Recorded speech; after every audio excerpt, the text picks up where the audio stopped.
Well, welcome everybody to the forum on utility deregulation. I'm Frank Knapp. I'm President and CEO of the South Carolina Small Business Chamber of Commerce.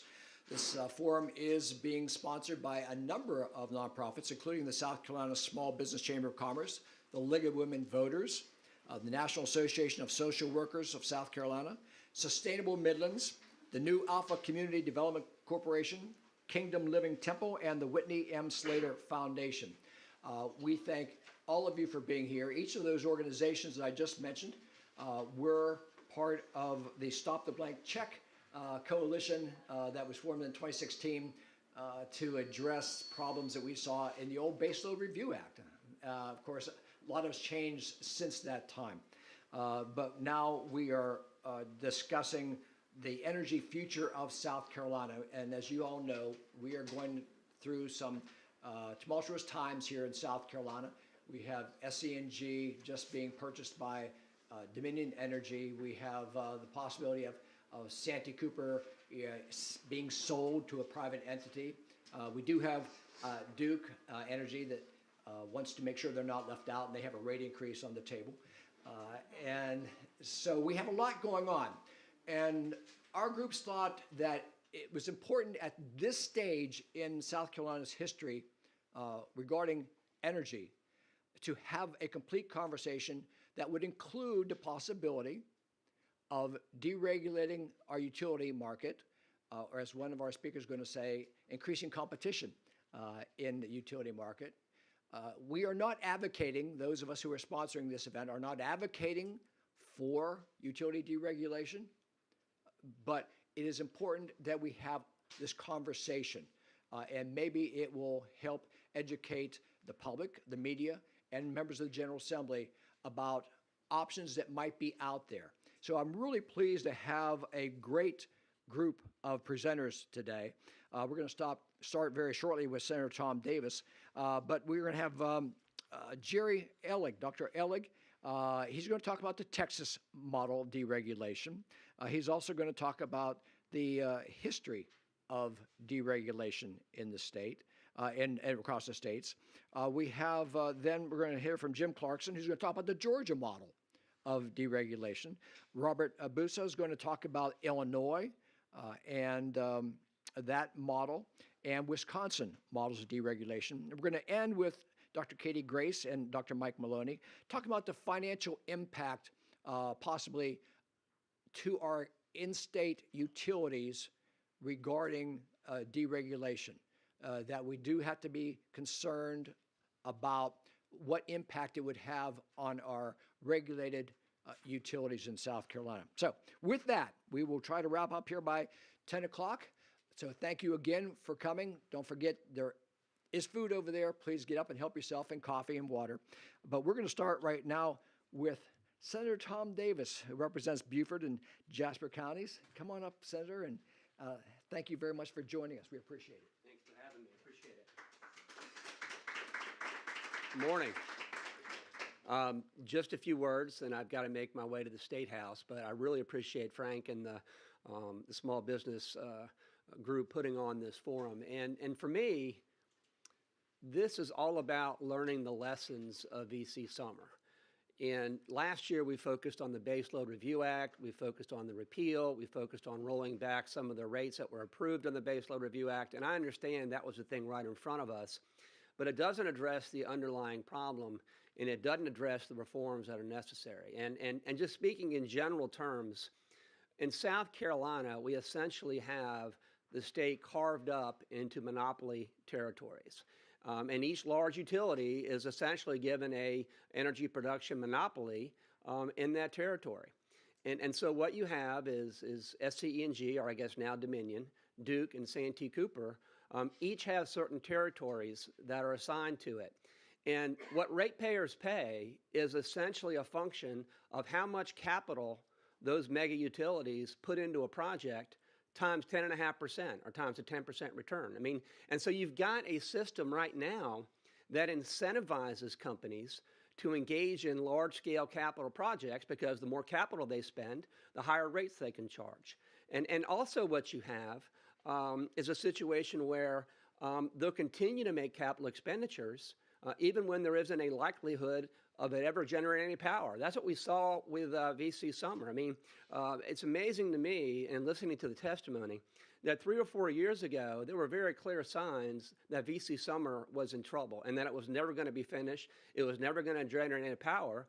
But they continued to expend hundreds of millions of dollars on that project. And you ask yourself, well, why is that? Why would a utility continue to spend money on a project that isn't going to generate power? Well, it's because what they can charge is a function of what they spend. And so you need to move away from that model, in my judgment, and move toward a model whereby what ratepayers pay is a function of competition and what it actually costs out there to generate power. And that the amount that ratepayers pay is a function of that competition. And we all know intuitively that when you have competition, when you have providers of something competing, and when consumers have choices, what you get is a better product at a lower cost. That is a fundamental dynamic that we respect in free markets. That does not exist currently in South Carolina when it comes to energy production. And so last year, I introduced a bill which all it did was seek to implement the mandates of PURPA, which is in 1970s federal legislation that goes by the acronym PURPA was passed.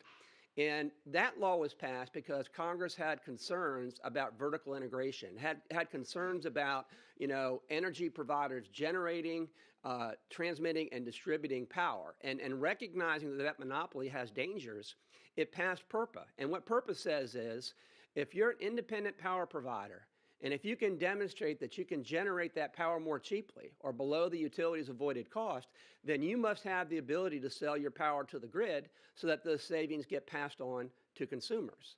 Now, the problem in South Carolina is PURPA has never been fully implemented by the PSC. The PSC, quite frankly, and I'm speaking in terms of historically, there have been some reforms made to it, but to my idea, it's just around the margins.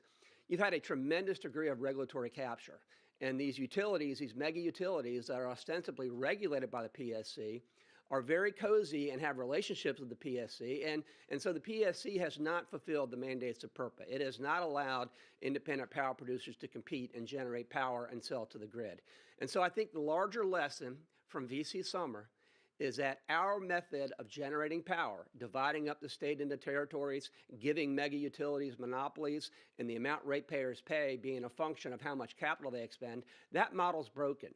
About 65% of power now in the United States is generated through this competitive model we're talking about now. So we're not talking about doing anything that isn't being done elsewhere. And intuitively, we know that it's correct. This isn't a Republican issue or a Democrat issue.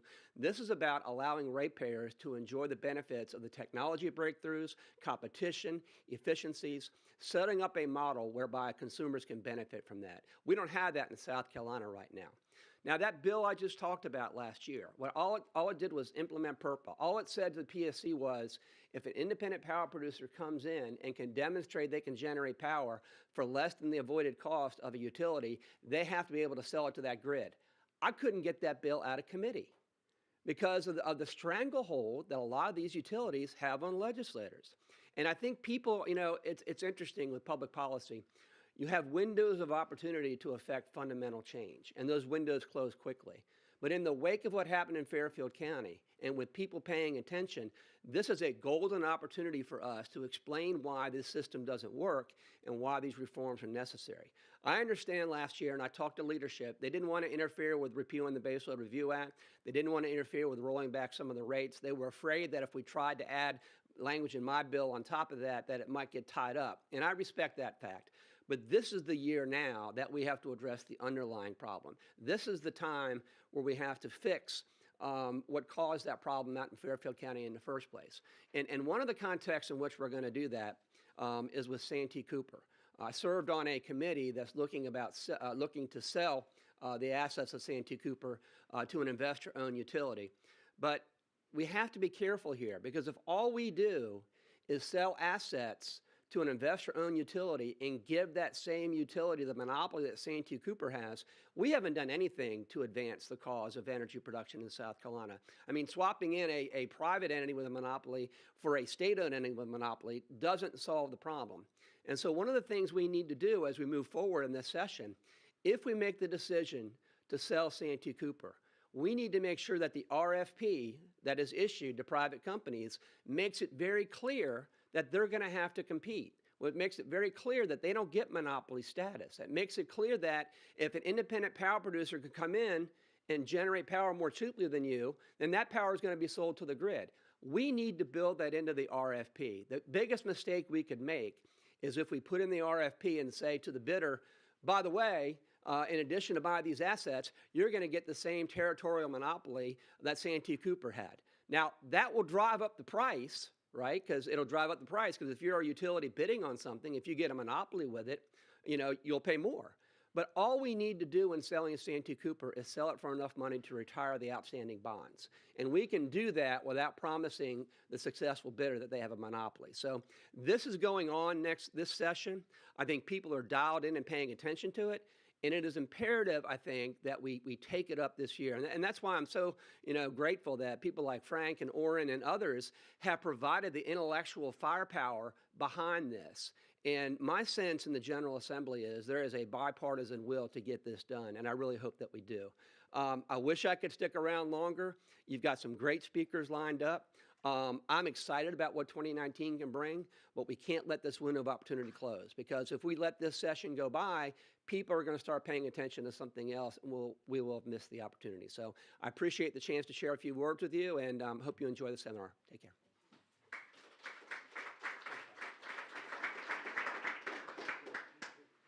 Thank you, Senator. We do appreciate you joining us today and giving us those opening comments. Our first speaker is going to be Dr. Jerry Ellig. He's going to be talking, as you can see on this first slide here, the history of increasing utility competition. He doesn't like to talk about deregulation, so he likes to talk about increasing competition in the utility market. He is a research professor at George Washington University Regulatory Studies Center. Dr. Ellig, welcome.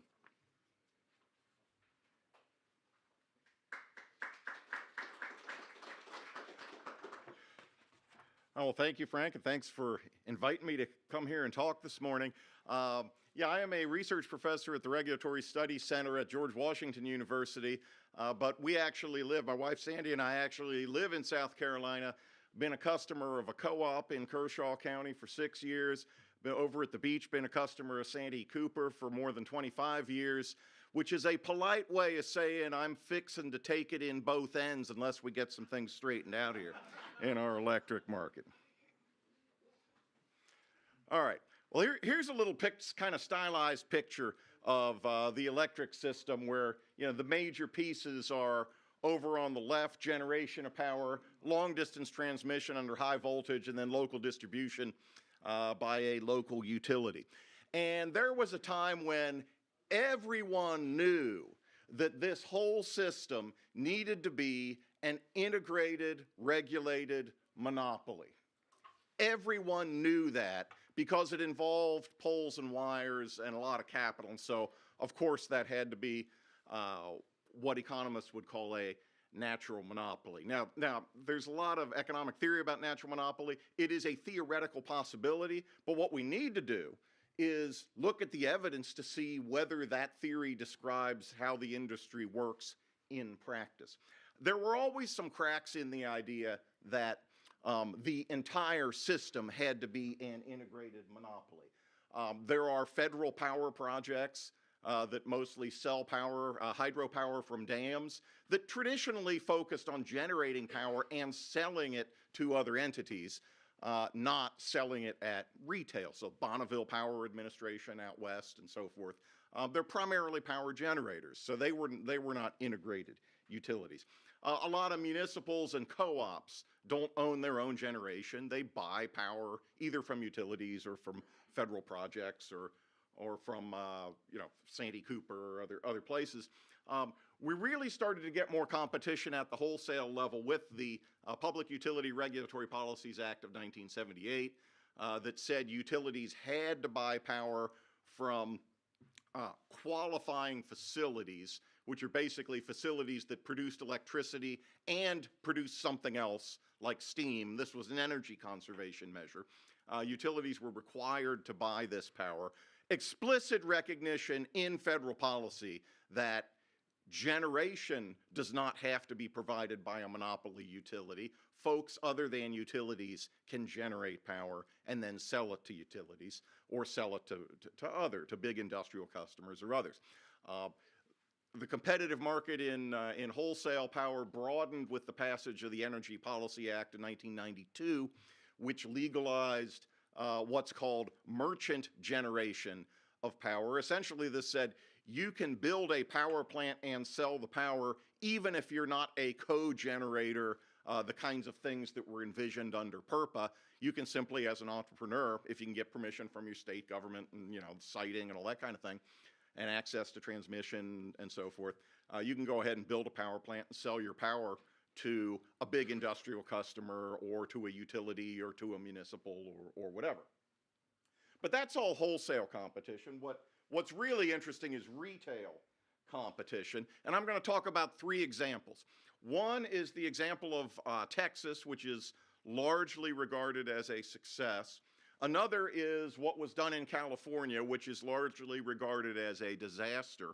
And the final thing I'm going to mention is some economic research on direct competition between utilities where customers can switch, and in some cases you even have competing sets of wires. The Texas and the California example are both examples where generation and retail sales were opened to competition, but the wires were still treated as a monopoly. There are some cases in the US actually of competing wires as well. Okay, Texas. What the heck was going on in Texas? In Texas, retail customers have the opportunity to choose their electricity supplier in the entire blue area of Texas that's covered by the Electric Reliability Council of Texas. This is a power grid that is not interconnected with the rest of the country, and so the state of Texas was able to develop its own restructuring and competition plan without having to coordinate it with the Federal Energy Regulatory Commission and other things. This area has about 2.5 times the number of ratepayers as South Carolina, so it's a pretty darn big market. Texas passed its legislation to start retail competition in 1999. Generation was separated from the wires side of the business, and the wires were still regulated as a monopoly. There's an interesting mechanism in the Texas system called the price to beat. This is the price that a customer would pay if the customer does not choose a competing supplier and instead just sticks with the existing incumbent utility. And in Texas, they said that price to beat has to be 6% below what the rate was in 1999. So everybody got a little bit of a rate cut, even if you didn't switch suppliers. But you could get bigger savings by switching electricity suppliers. The law also provided for an adjustment of the price to beat based on fuel costs. And this is a very important adjustment because in Texas, about half of the generation is fired by natural gas, and natural gas prices fluctuate. So this was a mechanism that allowed the price of electricity to move up and down as the price of natural gas changed. Just as in a regulated system, the utility gets to raise its prices in response to cost increases. So this default price that you were stuck with if you didn't choose an alternative supplier was a flexible price that could change if the price of natural gas went up. Co-ops and municipals got to choose whether they would allow competition or not. Most of them didn't. And the other interesting thing is in the run-up to retail competition, about almost 6,000 megawatts of new power production was constructed in Texas. So you have a market with expanding demand for electricity. The supply was also expanding, and that also tells you that it's, compared to maybe some other states, it's relatively easy to build new power plants in Texas. All right, well, what happened since prices were deregulated in Texas? The price to beat disappeared, and basically you had to, most people, if you wanted to save money, you had to choose a new electricity supplier. Prices are substantially lower. Now, these regions here that are listed are different transmission and distribution regions, and the Public Utility Commission of Texas gathers statistics based on those regions. And so they've got they've got here in this table the last regulated rate. They adjusted it for inflation. And then you can compare that to the lowest fixed price for a year that's available. And you've got some pretty substantial savings there compared to what the regulated rate used to be. That does not mean that competition is responsible for all of this difference, because the price of natural gas changes and other things change too. But competition is responsible for some of this difference. I'm not aware of any study that compares prices in Texas today to a counterfactual regulated price, what the regulated price would have been today. The Public Utility Commission staff did do that for the years 2002, 2005, and what they found was that the regulated price under the old system, regulated price of electricity, would have been between 11 and 26% higher than what the average of the 5 lowest prices available in the marketplace for customers. So you've got some of this difference that is definitely attributable to competition. Here's just a comparison of Texas prices versus the national average. Basically, in pretty much all these regions, the average price per kilowatt hour is lower than the national average. 92% of customers in Texas have at least once switched electricity providers. So this is a market where competitors showed up and customers actually do make choices. This is not a case where you had legislation saying that this could happen and then no competitors showed up. This is a case where competitors showed up and you really do have a pretty vibrant competitive market. For example, here are the number of suppliers and products available to residential customers in these various transmission and generation areas. 52 suppliers, 55 suppliers in a lot of cases. I mean, heck, even the one with the lowest number of suppliers, the area with the lowest number of suppliers, 14. I'd love to be able to choose from 14 different electric companies. And, hundreds of different types of products available, like renewable only. If you only want renewable energy, you can buy a product in Texas from multiple companies that's only renewable. If you want pricing that varies with time of day, if you want to have some interruptible pricing so that you can, you agree that you'll turn your air conditioner off between like 4 and 5 in the afternoon when power is in high demand, and you can get a discount for that. You can get that kind of a contract. So tremendous variety of contracts that allow the demand for power to change as the price changes, which turns out to be a pretty darn important thing in this industry. More generally, and this is a graph that I stole out of Mike and Oren's study that came out in November for Palmetto Promise. If you look at changes in average electricity prices in the states that have some degree of retail competition and switching versus the states that utilize traditional regulated monopoly, you've got essentially the competitive states, prices have fallen since 2008. In the monopoly states, prices have gone up a little bit. Is all of this difference due to competition? No, not necessarily. And in fact, Oren and Mike recognize that in their study. But it's pretty darn interesting, pretty darn suggestive, and also extremely consistent with our economic theory about how competition works, that you tend to get lower prices. All right, so Texas is generally regarded as a success story. There have been some bumps and complaints and stuff, but it's a pretty vibrant competitive market that's given customers a better deal than what they were getting under regulated monopoly. California, on the other hand, is regarded as kind of a disaster. And a lot of the reasons California is a disaster is because of things California did that are very different from what they did in the state of Texas. California actually enacted its competition reforms before Texas. The folks in Texas studied what California did and consciously decided to do some things differently. But California's restructuring plan passed in 1996. It mandated price reductions for retail customers. And by the way, I'm mostly talking about retail residential customers because that's what I care about, and that's who has, in a lot of ways, the most at stake in the whole South Carolina electricity debate. There are also economic development issues with big industrial customers, but I'm focused on retail. Retail residential customers were required to get rate reductions as large as 30%, and the price, the residential price was capped at 6.4 cents a kilowatt hour. As a result, very little retail competition showed up. If customers are getting a 30% discount and they're not even shopping around, most of the types of folks who might have gone into California to market power on the retail level to residential customers said, there's no opportunity there, there's no profit potential there. Everybody's already been given a huge rate reduction. As a competitive supplier, we can't find a way to save anybody money compared to that.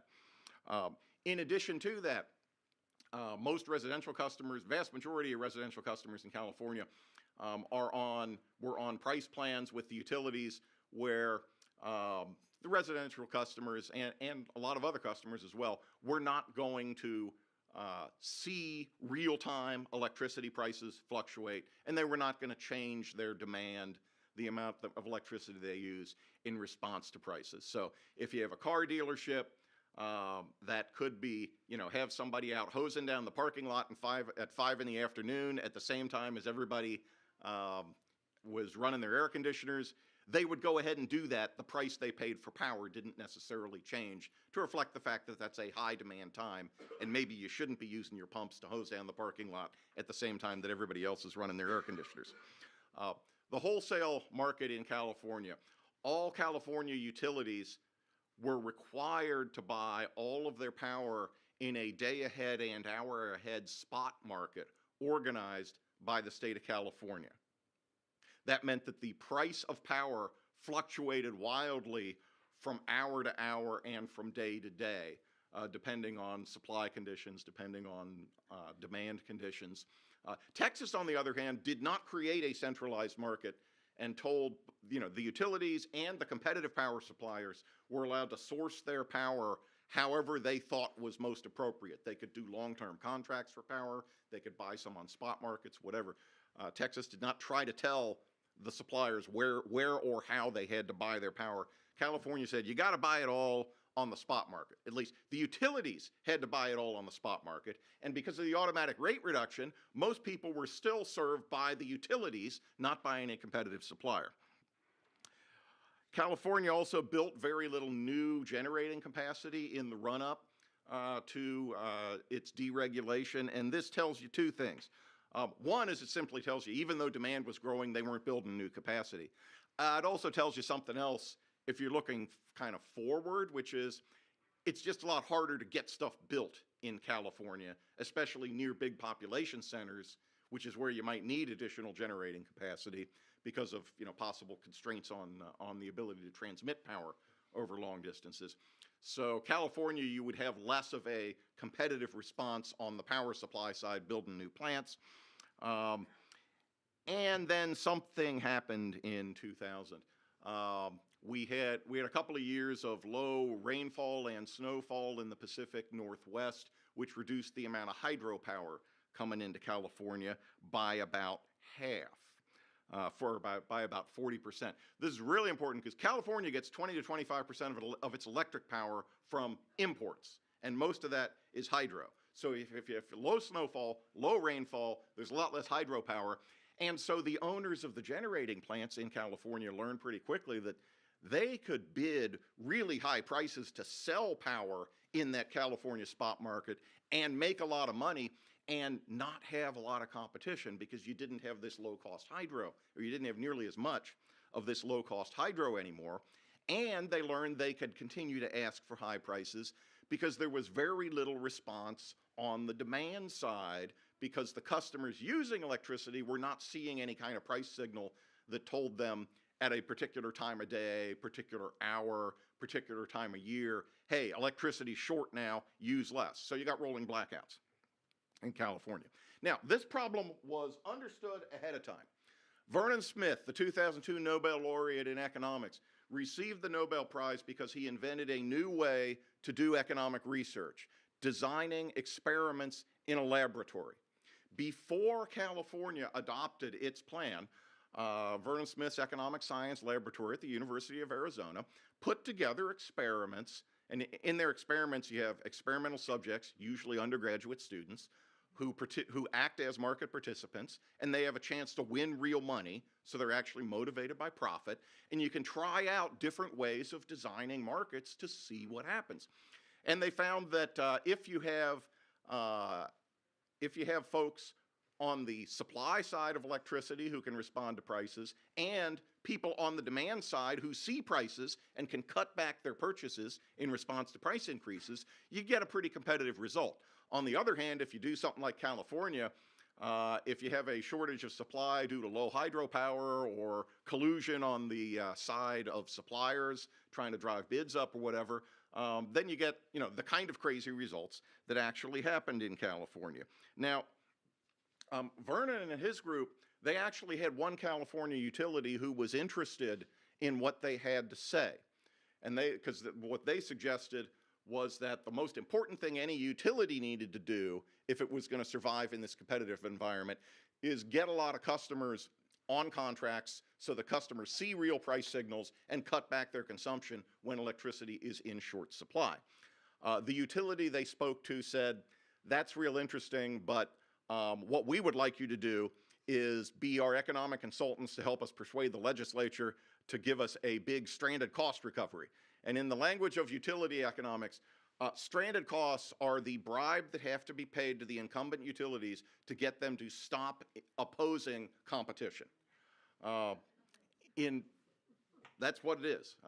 And utilities typically, when they're faced with the prospect of competition, their first priorities is how can we get as big a payoff as possible in order to induce us to withdraw our political opposition so it can go through.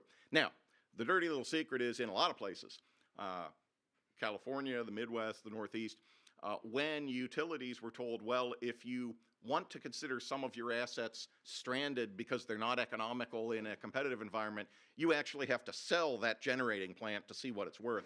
And in a lot of cases when utilities did that, the auction price for the generating plant was a lot more than they thought the plant was worth. So a lot of these stranded costs turned out not to be real. But in any case, this California disaster was foretold by some eminent economic researchers. Folks didn't listen. California crashed. The lesson there is that retail electricity competition can work if policymakers get the institutions right. In Texas, they got it a lot more right than they did in California, which is why you got different results. And we're going to hear more examples from other panelists today of how other states did it. Final thing I want to mention is California and Texas were both examples of situations where the wires continued to be treated as a monopoly and retail sales of electricity and generation were open to competition. There are also examples scattered across the country where you have actual competing electric companies on the retail level, sometimes even with duplicated wires. And there are two scholars who have studied this at different times with pretty sophisticated statistical analysis. One is Walter Primo, who studied this direct electricity competition back in using data from the 1960s, and basically found that in jurisdictions where you have competing electric companies and customers can choose, the electric companies' costs are about 11% lower, which contradicts the theory of natural monopoly that it's cheaper to have one firm serve the whole market. Here, where you had two electric companies competing in the same market, their costs were actually 11% lower, and the prices they charged were 33% lower than similar companies in similar jurisdictions that didn't face competition. John Kwaka, who's now at Northeastern University, wrote a book using data from 1989 where he was primarily focused on public versus private ownership, but one of the things he controlled for in his study was, does the firm face competition or not? And he found that where electric companies face competition from another electric company, that their costs are about 16% lower, and where you have two companies going head-to-head and customers can switch, the prices are about 24% lower. It should at least cause us to question the received wisdom that everybody knows that poles and wires must be a monopoly. What's the potential for that kind of thing in South Carolina? Well, here's another map I stole from Orrin and Mike's study. This floored me when I looked at this. because what you've got here, the larger shaded areas are the territories of the various investor-owned utilities and Santee Cooper, and then a lot of the smaller areas are the various electric co-ops. I mean, the state is cut up into a tremendous number of separate adjoining service territories where it's not crazy to think that if you did not have exclusive territories, you might actually get some competition. We live in Kershaw County, which is right around here. And I was looking at this a few months ago. Our one county is served by like 6 or 8 different electric companies, different parts of the county. A couple of investor-owned utilities, the city of Camden, several co-ops. So it's not completely far-fetched to think, gee, if you didn't have exclusive territories for every utility, what kind of competition might you get? Finally, I just want to mention that there are precedents for that kind of competition from a lot of other industries. Scholars have looked carefully at other industries where everybody knew that it had to be a regulated monopoly because it involved poles and wires, or it involved pipes, or it involved rails, big capital expenditures where you'd think it would be wasteful to have more than one competitor. And if you look at telecommunications, that first book there is by Tom Hazlett, who's a professor at Clemson University. His first claim to fame, this book is about wireless, his first claim to fame as a young professor was back in the 70s and 80s when everybody knew that cable TV must be a regulated monopoly because it's inefficient to have competition in video. Tom found jurisdictions in the United States that had competing cable companies, did a bunch of statistical work, and lo and behold found that contrary to natural monopoly theory's prediction, where you had competing cable TV companies, you actually had lower rates, not higher rates. This has also been borne out in telephone, both wired and wireless. The Telecommunications Act of 1996 actually established as national policy that we want to have competition in cable TV and in telephone. So this is no longer controversial in the telecom field. Railroads, there was as one example, there was a study committee put together a few years ago by the Transportation Research Board to look at ways of reforming current regulation of railroads. I was on the study committee. One of the things you'll find in the study committee's reports is a bunch of statistical analysis trying to figure out what things affect rail rates. It turns out that you consistently, regardless of the commodity, you get lower rail rates when the shipper has access to a competing railroad, two or more competing railroads at the origin of the shipment, or when there are 2 or more competing railroads at the destination of the shipment. Even though, quote, everybody knew that railroads are some kind of a natural monopoly, when you have competition, you actually get lower rates, not higher rates.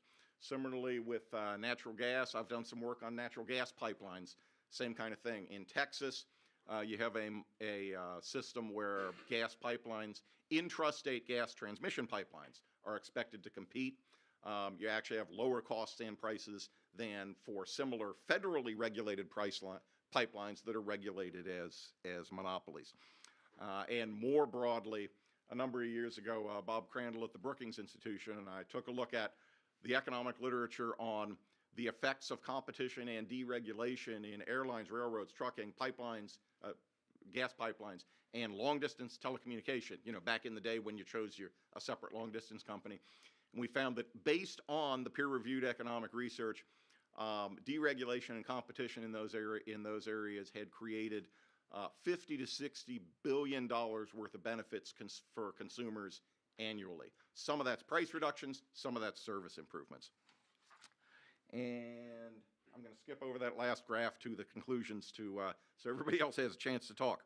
The bottom line of all of this is competition in generation and marketing of electricity can work if you get the institutions right. Wires may be competitive under the right circumstances, and regardless of which model you use for competition, whether you treat the wires as a monopoly or you try to make it competitive, there's really no economic support for the idea that utilities ought to be given exclusive franchise territories.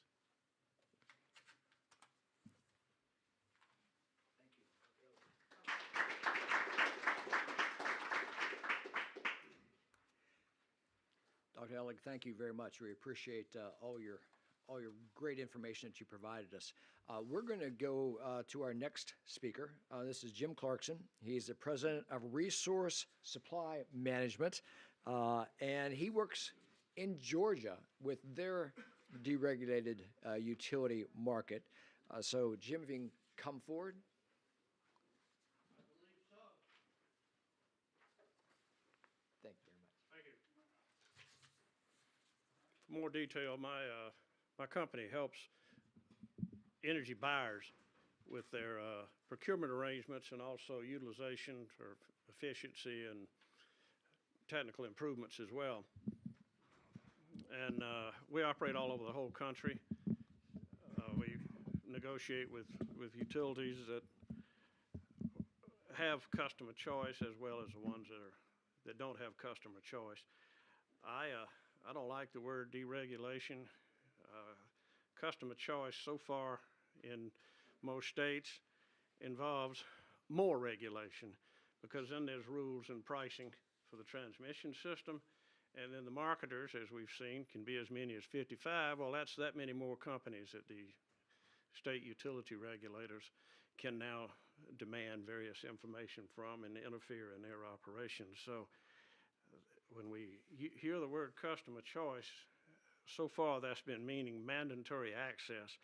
And I'm going to argue that market voluntary relations are better, more just, and that free markets respect property rights and are more efficient. As Jerry says and others will say, the first step is the elimination of exclusive franchise territories that will then allow competition to grow. And we can be getting away from political management of the utility industry. Now, to go over in Georgia, one of the things that we do is help customers when they're siting a facility, a new facility. And in Georgia, we have competition for that. Now, the competition there is not mandatory access to the transmission system. The transmission system there is user-owned, and it is evolved voluntarily without a state action other than approving it. There are 90 different sellers. The map of Georgia is similar to the one you saw at South Carolina, a lot of little ink spots on there. What happened is there was a crisis some time ago in the early 70s when the big utility was building a nuclear plant known as Vogtle Units 1 and 2, and got into big trouble as the costs started spiraling 20 times more than what they thought it was going to cost. And the utility was going bankrupt, because at that time the state law said any asset that goes into rate base where they get a return and the depreciation collection must be used and useful. And the next round of nuclear building is they got away from that in having laws very similar in a number of states, similar to the Base Load Review Act in South Carolina, but they didn't have that then. And while they got a couple of emergency rate increases from the Public Service Commission, they could not collect on that asset that was soaking up so much money. In the midst of this crisis, then they took on partners, which were a collection of co-ops and municipalities. And they all became part owners in that plant, and they had access to capital in the 70s, which was expensive capital, and REA funding, municipal bonds had considerably lower interest rates. In return, these entities demanded access to the transmission system, which was primarily owned by Georgia Power throughout the state. They had some too. And so what was developed was the integrated transmission system. This was done voluntarily with negotiations between the parties, and the system is now used in common by the owners. If you are one of these 90 suppliers, you have access to that. It's managed by Georgia Power, but the governing body represents the parties. So, as another thing for competition in there, certain large customers could pick which utility they wanted. Now, we're not talking about energy marketers here. This would be the utility itself. And we could get bids on that. Now, these larger ones would be about the size of 200 homes. If you know about electricity, it's 900 kW. Can pick which utility you want. And this is some of the activities that we've been involved in, and we will seek bids from 3 entities: the big utility, the investor-owned, cooperative, and a city, and get all kind of amenities that are very difficult to get in other states. We can get things like get them to pay for all the cost to serve, and we may want more than the usual. If you are building a facility, the utility will propose how they're going to serve it and say, we will collect for that in our rates, won't charge you, going to run a line and then put a transformer. But if you cost too much to serve, like a hospital that wants 2 feeds, well, then we're going to charge you for that. And we can get a lot of that waived and get 2 feeds and other amenities from the utility by orchestrating this bid between the parties. There are trade-offs that we'll be looking to concerning first cost and operating costs, whether we're going to rent the transformers or buy them. Voltage regulation, reactive current, if you know what I'm talking about, clean power, who's going to do the maintenance, all these sorts of things. We find very generous, and we can pit the power companies against one another. Then we have the willing buy-through provision that we seek. This is where we ask that the utility act as agent. We can go out and line up power on the wholesale market from one of these 55 suppliers, and then we don't have access as a customer to use a transmission system, but the utility does, and we tell the utility we want you to execute any deal we make out on the market, that you will act as our agent and go carry out that deal in your name and sell it to us with a 1% markup. Now, even though we can get agreement to that, you're not going to use it because the utility is going to be so scared they'll go out and do that themselves, which is what we want. It's a provision in the contract we just soon not use. The utilities in bidding on this will use marginal cost in trying to get the business. I've got a couple of bids right now for a customer. I've got a 3-year bid from one supplier at 4.1 cents per kilowatt hour, and the other suppliers give me a 5-year price at 4.03. But the thing I'm more worried about instead of the 5-year fixed price is what to do about the collection for the nuclear plant. And therefore, it's important then that we get in these contracts that at the end of the fixed price, which they've vaguely agreed to, we're working on language, that we can go to market. The utility is supplied by Morgan Stanley, which is a supplier on the wholesale market. If we can go to market, then we're not going to pay the capital recovery costs on that nuclear plant. And that's a great deal of money if you can get that kind of arrangement, which it appears we have. We also have asked, and we got an agreement before for them to sign away their territorial rights and allow us to switch utilities. Long ago, municipalities, particularly in trying to get big customers, would say, well, if it doesn't work out, we'll let you go back to the big utility. And customers have done that in Georgia. They've switched. And so we try to get that clause in there too, that if we're not satisfied with the service, we can switch to a different utility. There'd be some cost involved in that, but the new utility would be glad to pick that up. We also will seek, which is hard to get elsewhere, liquidation damages for outages. Utilities like to put in their contract that we're going to do our best to provide you with electricity, but we can't guarantee it. It might go out, it might blink. Duke. We put in there if the light blinks, we get a computerized facility. Even if it's so small you can't see the blink, you can ruin the whole day in there. You're damaging the product they're making, you're damaging the equipment. You got to throw away all the waste that was in the process. shorten the life of your motor. So even a tiny little bit of dirty power makes a lot of difference. So we put in there, we want liquidation damages every time the power blinks. We want to be paid. We want a check for that every time.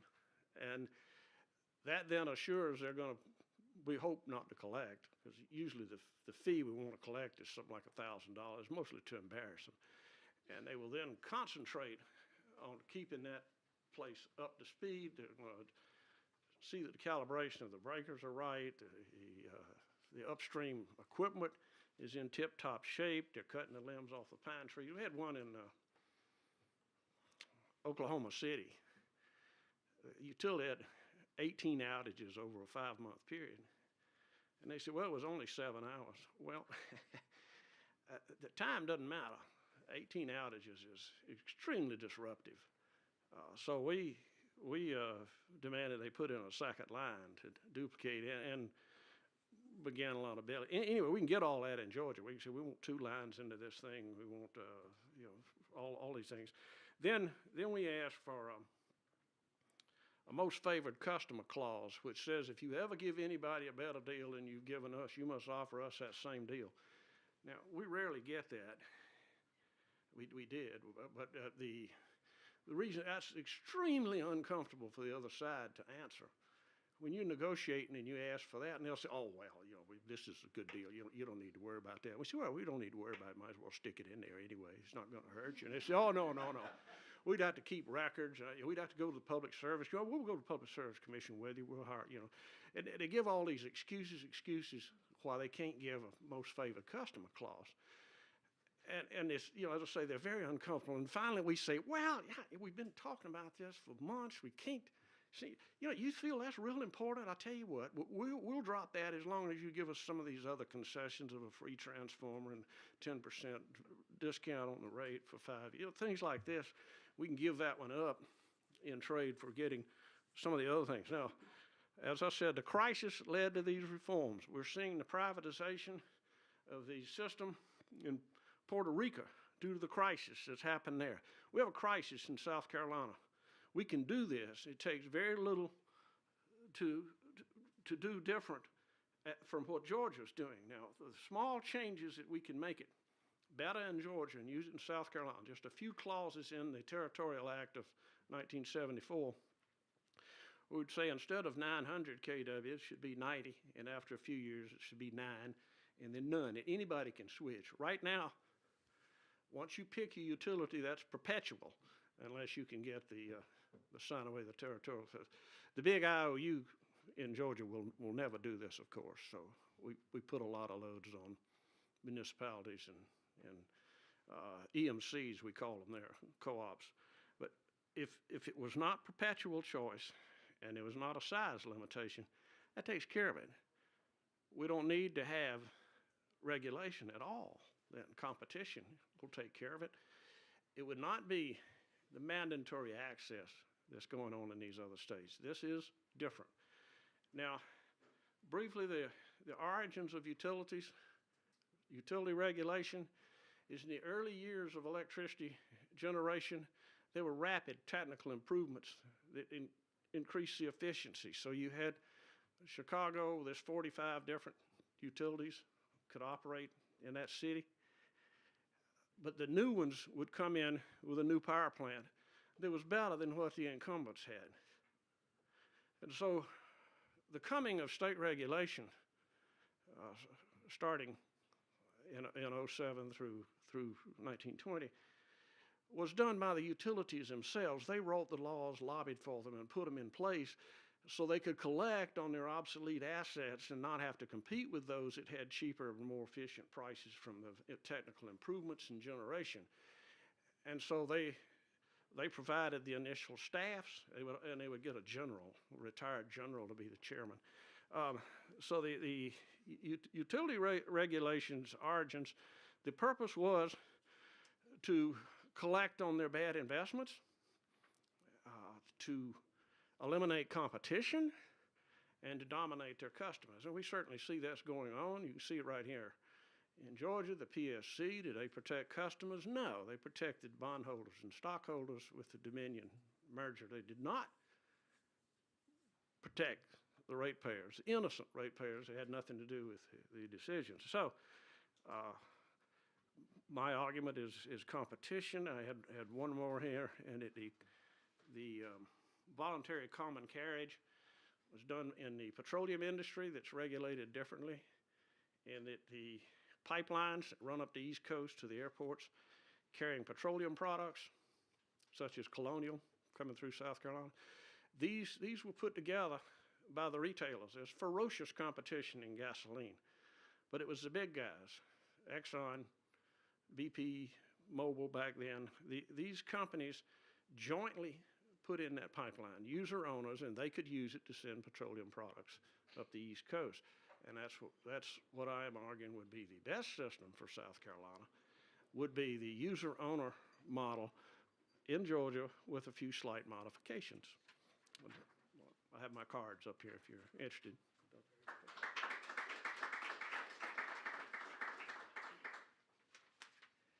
Thank you, Jim. Thank you very much for those words. Okay, let's move on to the Illinois and Wisconsin models. We're going to have Robert Busa join us now. He's the former director of Economic and Rate Department in Illinois Commerce Commission and managing director of Power and Utilities Group at J.P. Morgan Securities. Robert, can you join us?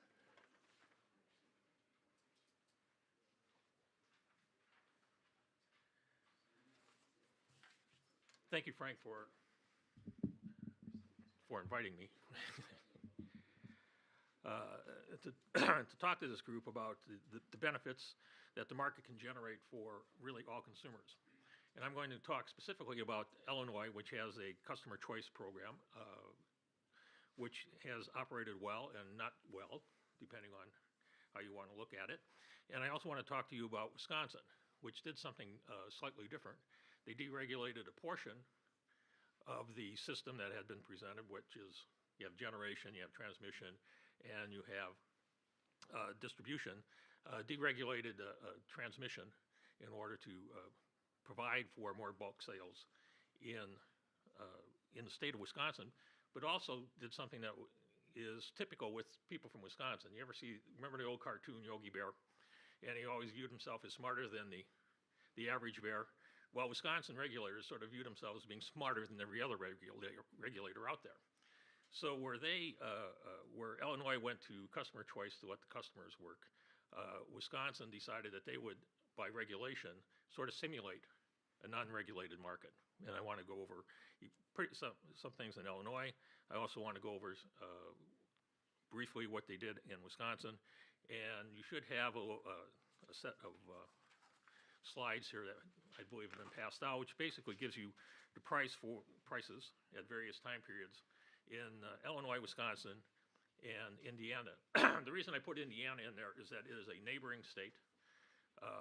And what you may or may not know is that every state utility, regulator and utility, looks for the neighboring states to see what pricing is, to see if they're doing something right or wrong on this. And so you have a lot of things going on here. Before I start with the presentation, I want to give you a little bit more information on my background. I have been working with utilities in the utility industry for approximately 30 years, a little over 30 years. The first 4, during the 1980s, I was the Economics and Rates Director of the Illinois Commerce Commission. And the Economics and Rates Department is the one that works with, presents testimony, expert testimony, in rate cases. And our group did rate design, cost of capital, engineering, and any other economic studies that needed to be done or presentations that needed to be done. In other words, we did everything but the accounting aspect of the rate case on this thing. And this was an interesting time in the state of Illinois because there were 7 nuclear plants being built and 1 major coal unit.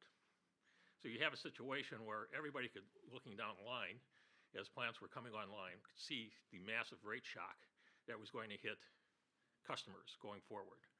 So a lot of things, our work that we were doing at this point was how do you minimize the rate shock for consumers while keeping utilities financially healthy and viable, which is a very difficult combination of things to do. The legislature at that time also could see what was happening in the state and basically decided to rewrite the Illinois Public Utility Act in order to give the commission and others a little bit more flexibility on this. And during that time period, we did the commission did a number of studies, 10 of them to be exact, as educational pieces for the legislature such that good laws could be written that would give the commission plenty of flexibility to address the issues involved. And one of these papers actually dealt with what is the utility industry going to look like going forward. And basically, the thought was is that you have rate shock potential going on here. This is basically going to occur because of these large units coming online and large construction program. And the utilities knowing that they will receive the return on their assets on a going forward basis. And we had proposed at the time that one of the solutions to this was really to divide the utility up into its component parts. And that you would have, instead of a utility providing energy, having the transmission and distribution, is that you break up the utilities. You'd have generation, you'd have transmission, and you have distribution companies out there. Under the thought that this would provide, on the generation side, a competitive market. You could then develop a competitive market such that everyone would sell into the wholesale market. You'd have to have a good distribution system or to transmit the bulk power. And then your distribution system would be buying this power and then selling it to the end users on this. It was a process that was a little bit ahead of its time and was probably ignored by pretty much everybody at that time in the industry. Especially, it was incredibly ignored by the utilities in the state of Illinois because they did not want this at all. Moving forward a few years on this, I had left the Illinois Commerce Commission. I had gone to work in the banking industry, having decided to take my degrees and educational background, and instead of working with public policy to actually make some money on this. And we had moved forward, and I had went to First Chicago, and worked with the industry basically as an advisor from the banking standpoint, and also raising funds and capital for the companies. And whenever I would go into meetings, I would be talking about what's going to happen in the future, and people would say, you know, you're sort of ahead of yourself. And I had one person actually tell me that, you know, you seem to be advocating this, what we call the devolution, devolving the utilities from one unit into three on this. And I said, that's not, you know, I don't call that advocating. I said, what I have been talking about is something that will occur. So all I'm doing is stating what, to me, was this is just going to happen, and therefore, as a good advisor and a good banker, I want to be ahead of this in order to maximize the revenue that the bank earns on this. So it was basically, this was an inevitable transition that was going to occur. In the mid-90s, when all the nuclear plants had come online, there was an interesting situation that had occurred. And if you take a look at the little presentation sheet, if you just look at average prices on this, you find that in 1997, average rates in Illinois were significantly higher than the U.S. average. And more importantly, they were outrageously higher than the two states that were adjacent and major competitors for industry within the state of Illinois. And even more importantly, if you were to look at the next page where it looks at industrial prices, you would notice that Illinois' industrial pricing was in essence 80% higher than the state of Wisconsin and Indiana for that matter. And if you went to the next page, you'd find that not only was industrial prices very much higher, but you also have that the residential rates were about 50% higher than in the adjoining states. Needless to say, there was incredible political pressure to reduce rates or do something to help with the market. So what you had going on at this point in time is the legislature actually revised the Public Utilities Act with an act that I have to really read it here. It's the Electric Service Customer Choice and Rate Relief Act. Somewhat contradictory terms in the title on this thing, but it was, in my mind, I sort of looked at that and basically said, if you have choice, you're going to reduce rates automatically on this. So what would happen in this is that the legislature decided that Illinois was going to do something different. First off, all generation was going to be taken out of rate base, and the utilities could either put it into a sister subsidiary or sell the assets, but it could not be, could not be part of the utility. The utility itself then becomes simply a wires company, transmission and distribution. The next thing that they had talked about or did was create what was called an alternative retail supplier, energy supplier, what I would call ARIES on this, which other states have also done.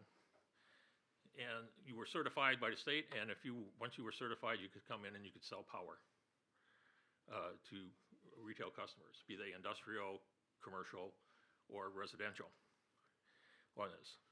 So once this was all put in place, and also the customers that they left in the provision, customers that decided not to take any services from an ARIES could still buy, have a bundled rate with the utility on this. So you had a default rate going on.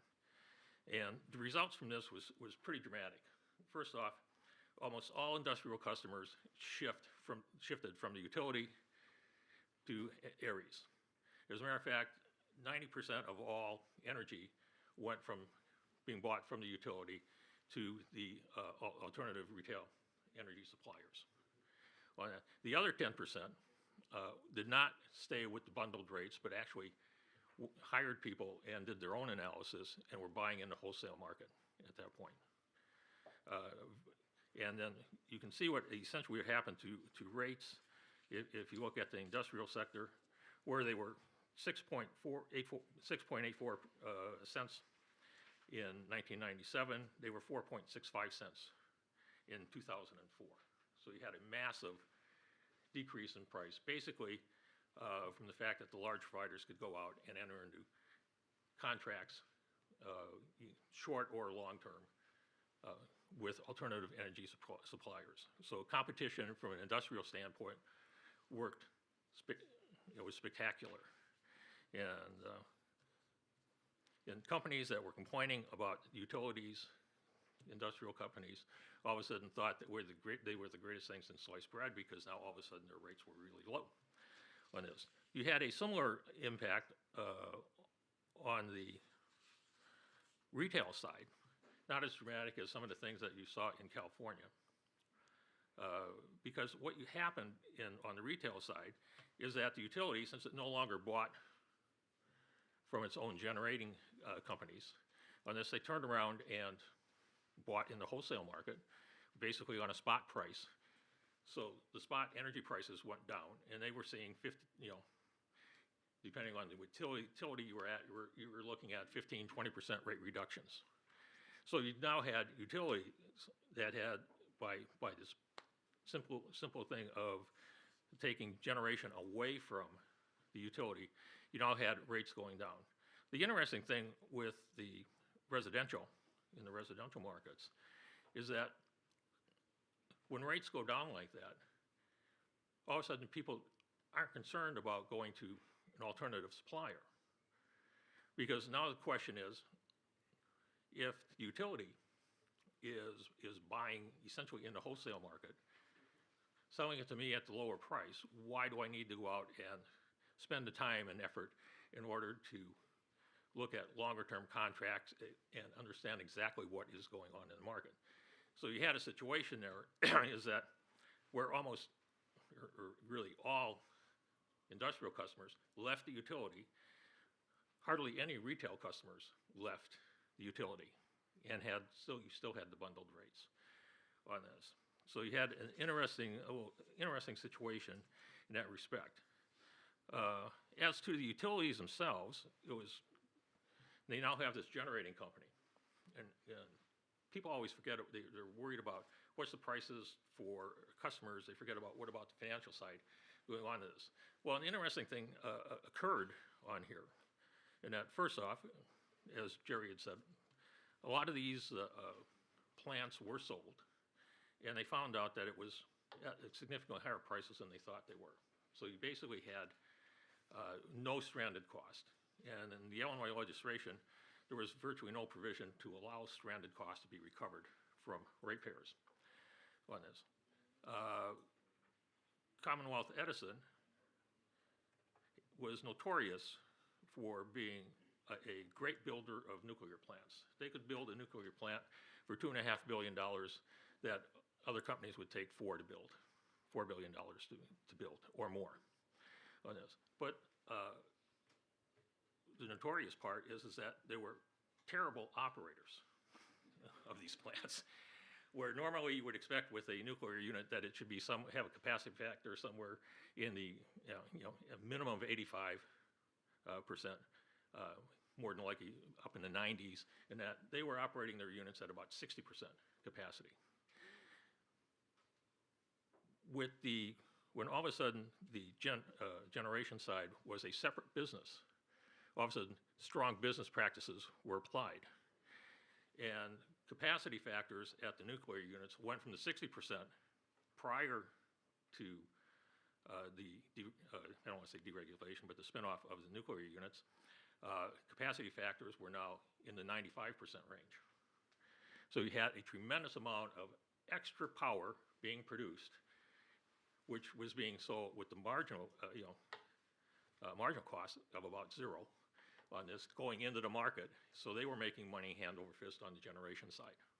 So, and this is a case where everybody seemed to be happy for a simple reason that you now had better production, more supply, lower cost, and those companies that had really the potentially largest stranded investment were finding out that they really did not.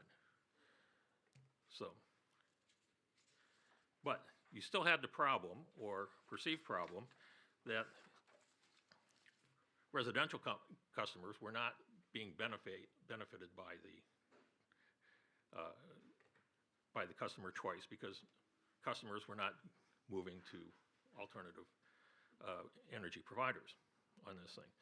So what happened is there was a series of things that the state did during really the 2005 to 2008 time period in order to incentivize people to move over to the retail energy suppliers, none of which seemed to do anything. At the end of all of this, you still had a very minimal amount of retail. And one of the things that they really did is that they said, all right, obviously the utility is doing something wrong on this, and you can't trust the utility to do anything right. The fact that no customer had moved would sort of suggest that maybe the utilities are doing something right, and the customers understand this.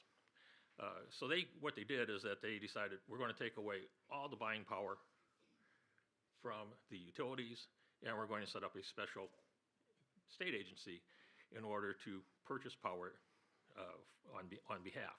So what they have done is that instead of going to just a general numerous retail power energy suppliers, they created their own and basically said, and here, by the way, you now have all the utility clients as your customers.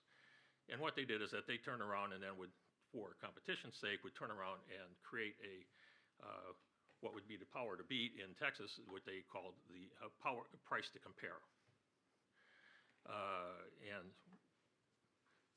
determine what the price was for other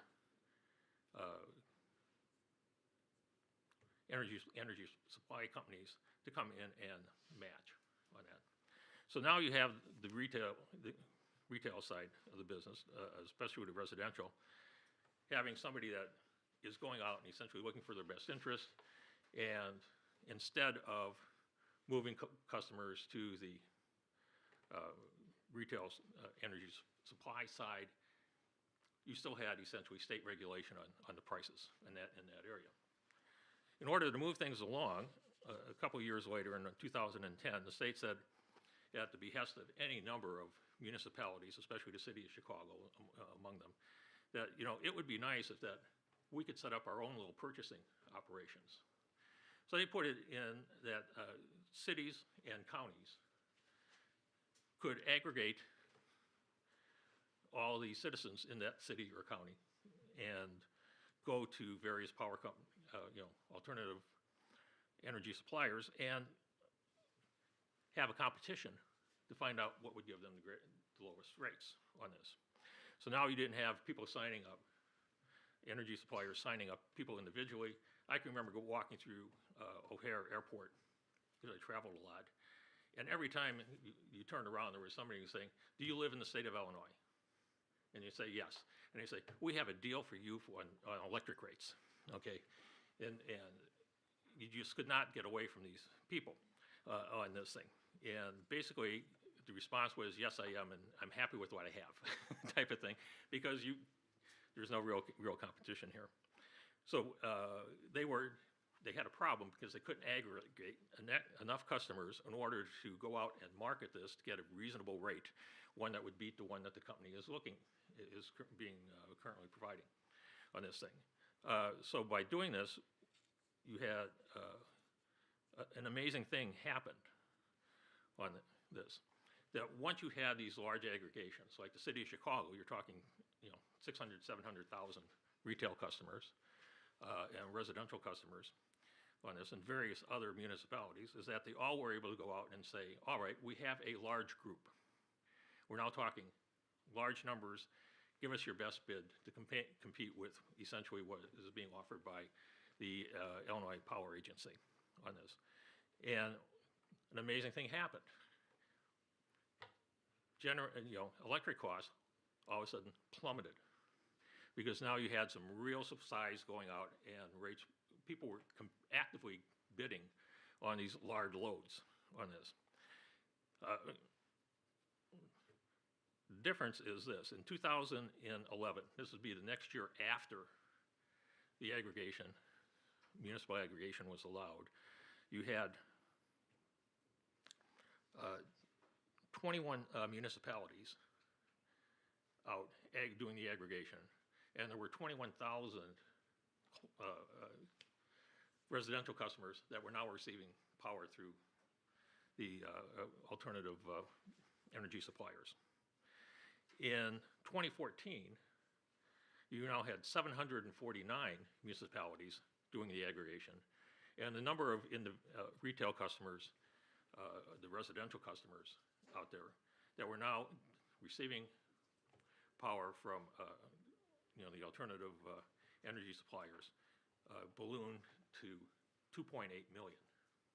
So we're talking, once you have appropriate size, you will have significant competition, and therefore even lower rates than you would receive if just basically with the utility or someone else going out on the spot market on this. So it was a very interesting situation. The problem is, shouldn't say it was a problem, but an interesting thing happened after 2014, and the initial contracts were going off. It was demonstrated, compared to the price to compare, that they always things. People were saving hundreds of millions of dollars a year in this situation, and all of a sudden the usage, and if you look at this, and the number of municipalities offering this declined, and after some saying that this really doesn't make a lot of sense on this, and further analysis basically showed that what happened is that, based on the pricing mechanisms associated with the Illinois Power Agency, the state agency that was buying the power, you had a strange situation going on, that they were essentially mixing and matching as to what costs had to be allocated or placed in the bills. Basically, what they were doing is that they were adding a transmission charge for the alternative energy suppliers that they were not putting on their own numbers. So basically, you had a slide down of rates at that, or usage of the areas. And in 2017, it had gone from the 2.8 million down to 1.7 million, which is still a large number of retail customers that were taking advantage of the areas. And now I'm not including the industrial customers, because the industrial customers went off by themselves. They were totally deregulated to large loads on this, and they're buying in the market. And so as you see here, prices went down. And actually, if you think about it, if you look at the time period, and the best way to look at this is on the industrial side, is that really from 2007 to 2017, which I have the numbers for, is that it was basically a flat market. You know, when you're basically looking at 6.6 cents across the board. So there was plenty of supply, and there was really no reason for rates to be going up. You had a different situation going on the residential side in Illinois, for the simple reason that at that point in time, what they were trying to do is to improve the transmission system to allow more trading and more power to flow through the state. And they also were going through and placing smart meters in. Okay, so you had that situation going on, so that you were having large expenditures, roughly about $4.5 billion. That program is going to be ending this year, and every residential customer in the state of Illinois will have a smart meter, which has impacts for going forward. Now, what was going on in Wisconsin during all this time period, because they were obviously better than everyone else in figuring out how to handle this, is that they realized that they really had a transmission problem. They did not have a real bulk market, because you couldn't have a lot of trading between the companies. And so their view on this whole thing is that, well, if we deal with the transmission problem that we have here, companies would be able to move power back and forth. You could basically go to a one-stop economic dispatch operation, and that should lower prices for everybody involved here. So they had all the investor-owned utilities, the co-ops, and the municipalities donate all of their, I don't want to say donate, but place all of their transmission wires into a separate company, which was called the American Transmission Company on this. And in order to have that company build out the transmission system to meet the needs that they thought they would have in the future. And if you think about it, their thinking in that sense was correct. Because when in capital allocation between utilities, you have large expenditures on distribution, you have large expenditures on generation, and transmission is really a small third in the priority list of capital allocations. And to say that this was a successful strategy is almost, well, I don't want to say it understates the situation, but the amount of transmission assets that were placed in the American Transmission Company at the start totaled about $550 million. At the end of last year, they had $6.5 billion in assets. They essentially turned a weak transmission system into one of the best in the country on this. The problem with this is that they really don't have an active sales market, because on the flip side, they decided that they can simulate a non-regulated market through regulation. So what they did is they said, we need capacity. We'll have the utilities bid out the capacity, and then the lowest price gets built. The problem was is that whenever a utility decided they wanted to build a capacity, they always came in at the lowest price on this. So what you had is that you still had growth in that aspect. The other interesting thing about this is that the bid price was always assumed to be a prudent cost, because it was obviously the lowest price that they could have on this thing. So what you had is that utilities could then go out, build the plant. If it came in under budget, the bid price still went into the rate base on this thing. And they always had some contingencies put in this. So you still had a growth pattern on the side of utilities in Wisconsin for generation. On fuel pricing, they said, well, we can control fuel costs because we'll sit down with the utilities, we'll work out what we think the commission and the utilities think is the appropriate amount of fuel costs that they should have, give them a 2% variance on either side on this, and guess what? We've now covered fuel cost on this thing. So basically what you have, you've deregulated the transmission, you've built it out so you have a power market, you have more generation, and you have control on what should be the cost of the energy being produced on this thing. But the question is, was this really a success? Because obviously in their attempt to simulate competition. And I think the best thing that you can do is take a look at the average rates that we have here on the one sheet for Illinois, Wisconsin, and Indiana. And I like to put Indiana in there, not only is it next to Illinois, but the fact is that they're an old-fashioned state and they have just normal, traditional utility regulation on that to see which would give the better prices in the long run. The interesting thing that you should note is that on the average prices, Illinois did go up after deregulation. It dropped and then went up. But it was very comparable in 2004 to Wisconsin. Indiana was even lower on that, simply because they had a lot of old coal plants that they were never going to retire or not use on this. But over time, what you saw is that the rates did not rise very rapidly in Illinois. They rose quite rapidly in Wisconsin. So there was now a big difference in the pricing in Wisconsin. And they rose actually more, on a percentage basis, more in Indiana than they did in Illinois.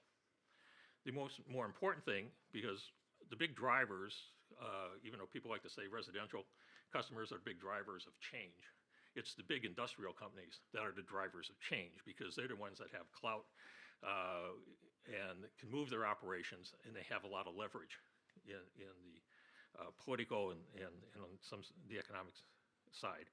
But if you look, in 2004, Illinois, after deregulation, the industrial rate was 4.65, Wisconsin was 4.93, Indiana was 4.13 on this. And as you look out over the time period that we have here, is that industrial rates in 2017, Illinois was 6.51, Wisconsin was 7.49, okay, and Indiana was 6.97.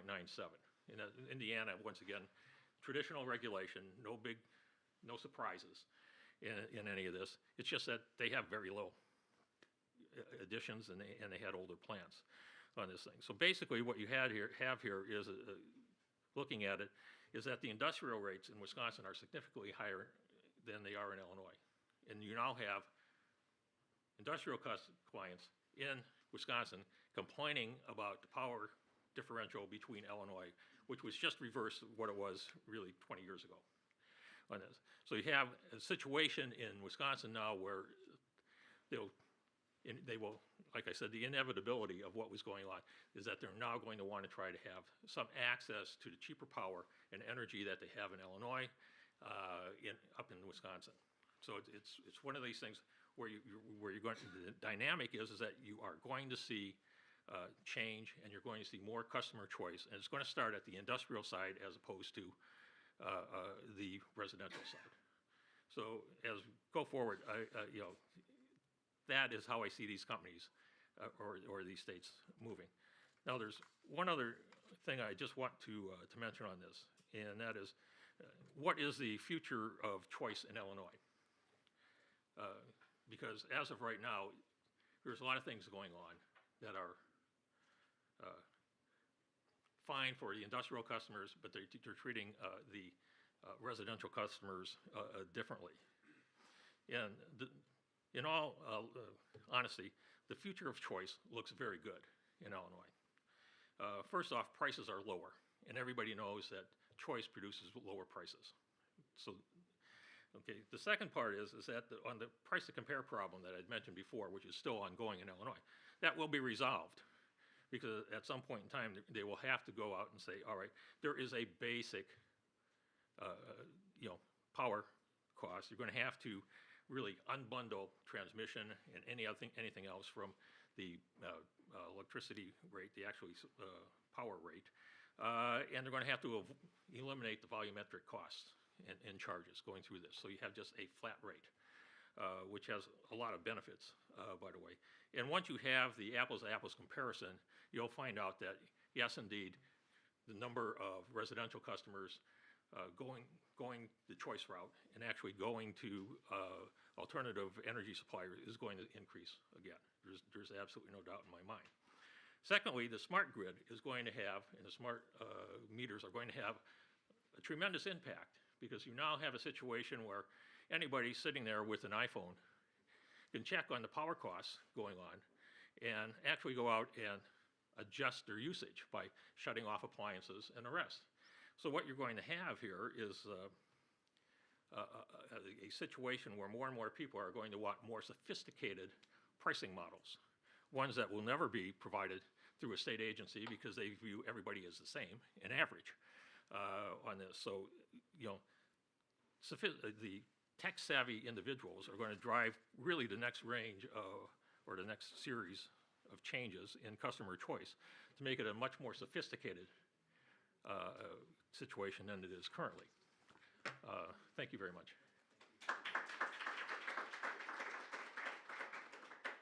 Thank you, Robert. Appreciate that.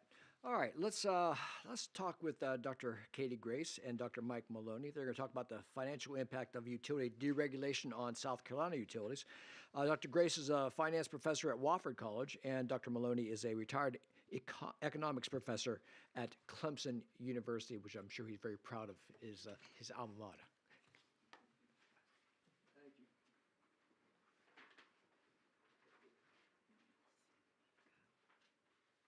I'm sorry, what? Yeah. So I'm just going to give a real quick presentation, and then Katie's going to pick up some details.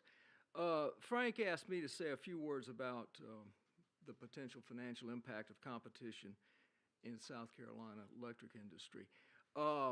And Orrin and I have written Katie and I wrote a paper, and Orrin and I wrote a paper. And in the paper that Orrin and I wrote, as Jerry Ellick pointed out, we were advocating something very similar to very similar to Jim's notion of competition. We say just get rid of exclusive territories. And so the question is, would that kind of competition cause financial distress to existing companies? And in particular, would it cause Duke Power to face bankruptcy? I mean, that's the kind of pointed question. And so I just looked at the numbers, and the simple answer is no. I live in Clemson. Duke, I buy power from Duke Power, now Duke Energy. The two closest suppliers are Seneca, the Seneca Municipal Authority, Seneca Light and Water, and Blue Ridge Electric Co-op. Duke charges average residential, and I'm going to talk about residential rates because commercial and industrial rates vary so much on the kind of load that's being supplied. So, but comparing those three companies or three entities, Duke's average residential is 11 cents a kilowatt hour. Seneca is 12 cents a kilowatt hour, and Blue Ridge is close to 14 and a half. That's based on 2016 numbers. So it doesn't seem like Duke shareholders are in any jeopardy. But the simple answer is just that. It's simplistic. We really need to understand what the role of bankruptcy is in a market economy.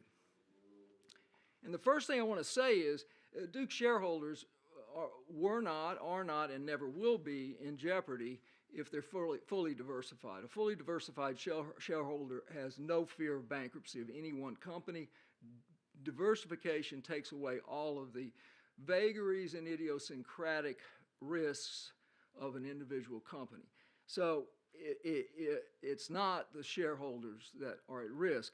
The second thing is, what's the purpose of bankruptcy? What's the cause of bankruptcy? Let's start with what's the cause of bankruptcy. Bankruptcy will occur when a company, an entity, can't pay its bills. But why can't it pay its bills? Well, it could be bad management, and it could just be bad luck. In either case, it's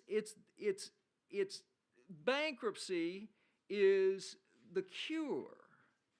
It's a signal that things are not going well and that things have to be changed. Bankruptcy is a bellwether. It tells financial investors, bondholders in particular, that something's wrong. The ship has to change course because it's going to go aground if it doesn't. Now, this is a unique and enormously important aspect of the market economy. Without bankruptcy, we're slaves to the wheel of misfortune.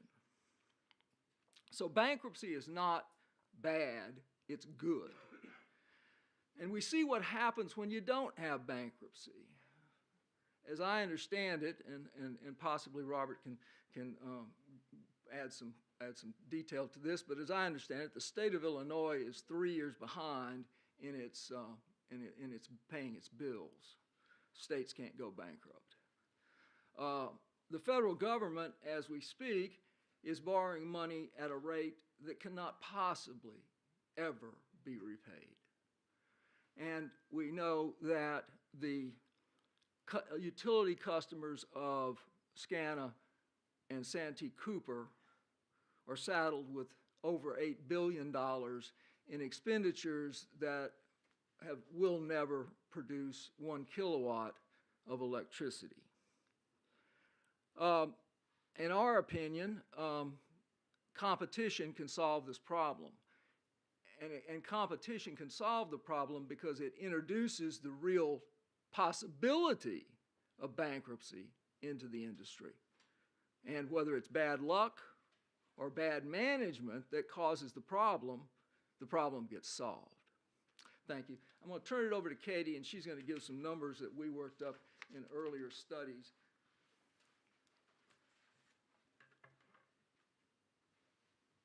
I just wanted to start with a quick back-of-the-envelope calculation for how much savings we're talking about here, since nobody has really mentioned that yet, before we go into more of the financial statements. So to do this, I just combined a few of our estimates that we had done in the Santee Cooper paper and with some of the prior literature. So Phil O'Connor, as of 2016, he had estimated an 8-year study over which deregulation was instigated to see the changes in the price for monopoly states, what he calls monopoly states, still under regulation, and then the competitive or deregulated states. And his average estimate that he found was in the competitive states, in the states where competition was introduced, rates in general went down by about 10%. Whereas in the monopoly states, they went up by a little over 5%. So if we look at that total difference there, and granted, there are a lot of factors going into this, but if we look at that total change, that's about over a 15% difference in price between the competition states and then the still regulated states. So the average South Carolina electric bill in 2016 was about $1,700 a year. So if we combine that with those price decreases, we can just get a quick back-of-the-envelope calculation for how much savings we're talking about per household.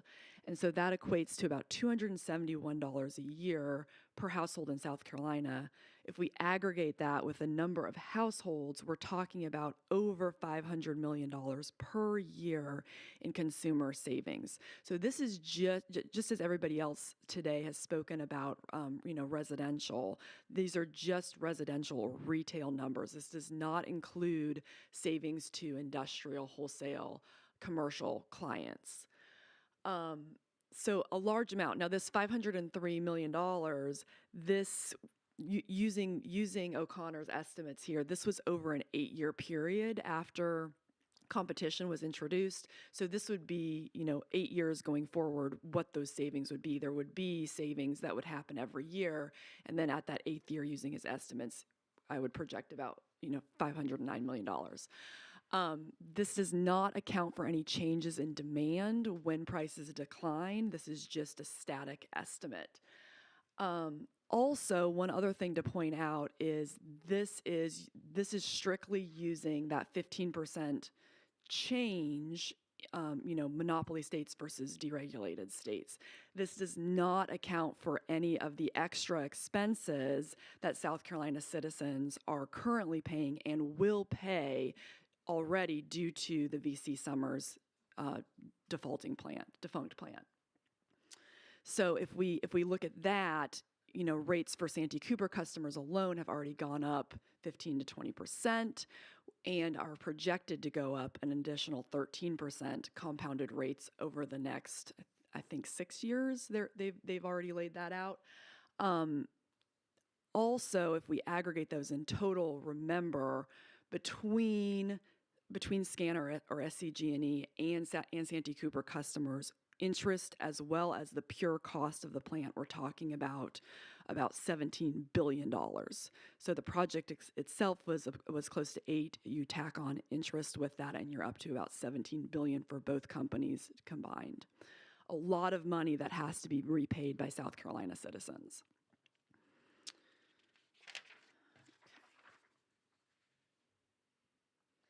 Okay, so just a really sort of broad, big picture view of how financial statements of the utility industry will look once competition is introduced. I'll touch on bankruptcy a little bit more, but in general, I wanted to just point out the differences that we see in regulated states versus under competition, and then what we could project to see if South Carolina were to introduce competition. So the 3 main areas that I want to group these into before we look at more specifics within the financial statements, I class these into accountability and efficiency, investment and innovation, and then sustainability. So I've spent a significant amount of time over the last 18 months poring over bond documents and financial statements from both SCANA and Santee Cooper. And these are the 3 broad categories where I would expect, and the literature as well supports seeing changes once competition is introduced. So the first, accountability and efficiency. In economics and in life, it's virtually impossible to obtain an efficient outcome when the decision maker does not bear 100% of the costs of those decisions that they're making. So what this means is in all regulated businesses today, including South Carolina electricity, the consumers are the ones who are largely bearing the costs of poor investment decisions and poor planning, in addition to just pure bad luck. So unfortunately, because the electricity producers don't bear these costs, South Carolina is going to experience more poor investment decisions and more poor planning than competitive states. And we have Santee Cooper and the VC Summers projects as testament to this, with close to $8 billion in costs for the project, not including interest that needs to be paid on that debt.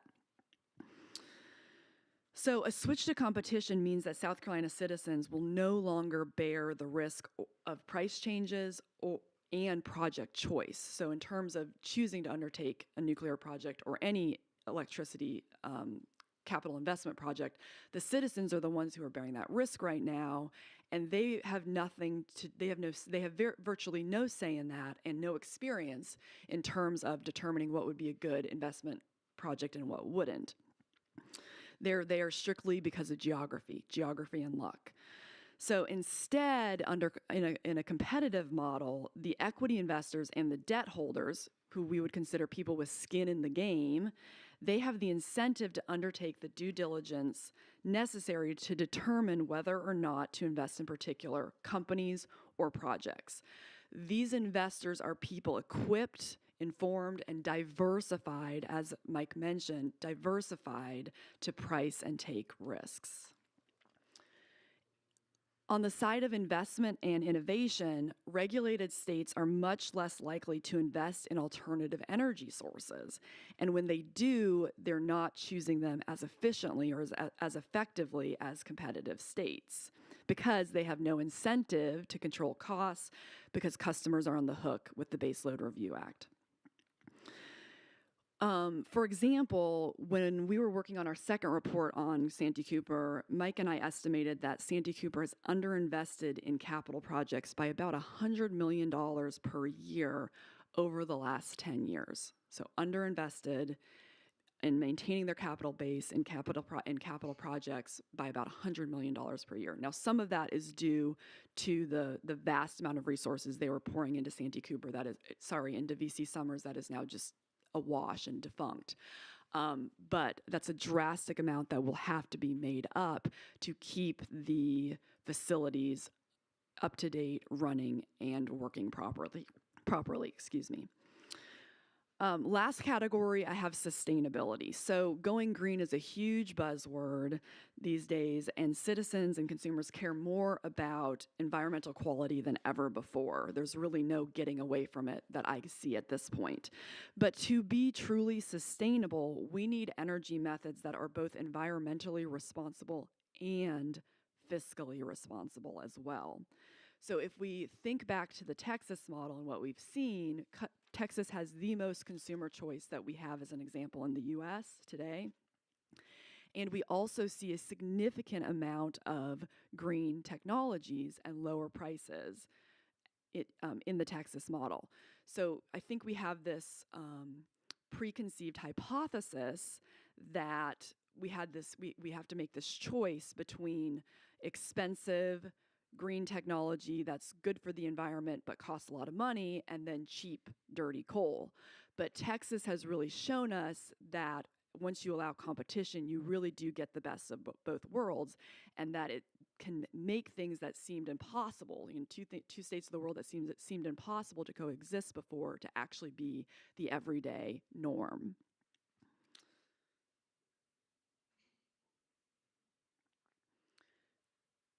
So the next thing that I wanted to just briefly touch on are just 4 broad categories of the financial statements in terms of how they would change or how they would look in a competitive environment.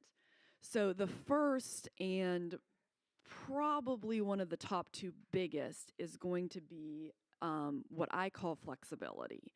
And so by flexibility, I mean the company's or the firm's choice in terms of how much debt they are using to finance operations versus how much equity. So I would expect that companies or producers under competition to be much more flexible.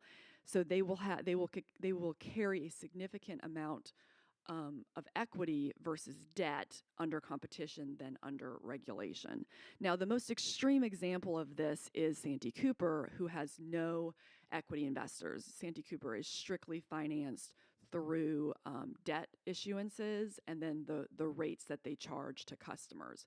So they have no, what I would call, first line of defense in times of distress. So typically, if things start to go downhill for a company, the equity investors would be the first to take the hit, and they would be the first to weather the shocks.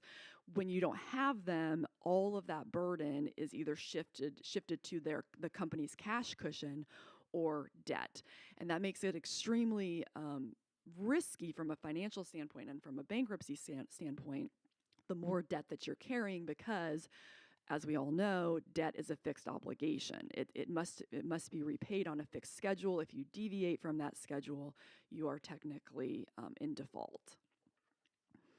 So what the interesting thing about this what I can, this what I call flexibility, this debt versus equity mix, is the academic research has also shown that this same flexibility, this ability to transition through time and weather the storms, is also displayed in the company's technology mix. So companies under competition tend to have much more flexible technology mixes where they're able to turn on and off, natural gas production, coal production, whatever it may be, more easily as opposed to one big fixed utility plant.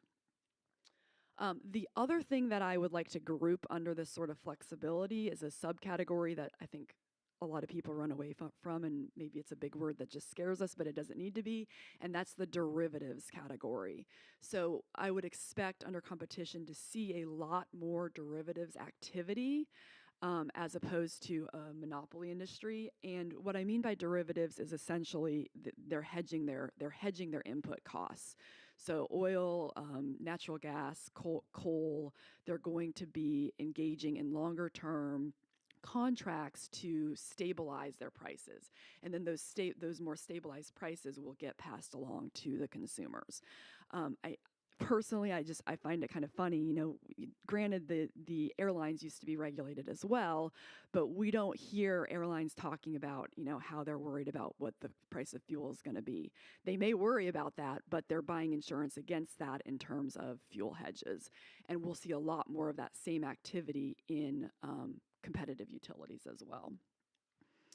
The next category that I wanted to talk about are capital expenditures. As I mentioned already, Mike and I had estimated Santee Cooper to be deficient by about $100 million a year in CapEx expenditures. So I don't know that it's a good thing to say that a competitive environment would lead to more capital expenditures. I think it's better to say that it would lead to more efficient capital expenditures. So rather than just building a plant to get that extra production and be able to get compensated for investing in the plant, it will be a very cost-benefit analysis. What is the best way to spend these limited amount of dollars, these limited amount of investment dollars that we have? Where do we get the biggest bang for our buck, the largest return on investments? And those will be the projects that are undertaken. And then I mentioned taxes just because we are in South Carolina and we do have a state-owned utility being Santee Cooper. So if we were to look at SCANA, SCE&G, they do have a tax line item. Santee Cooper does not have a tax line item on their financial statements.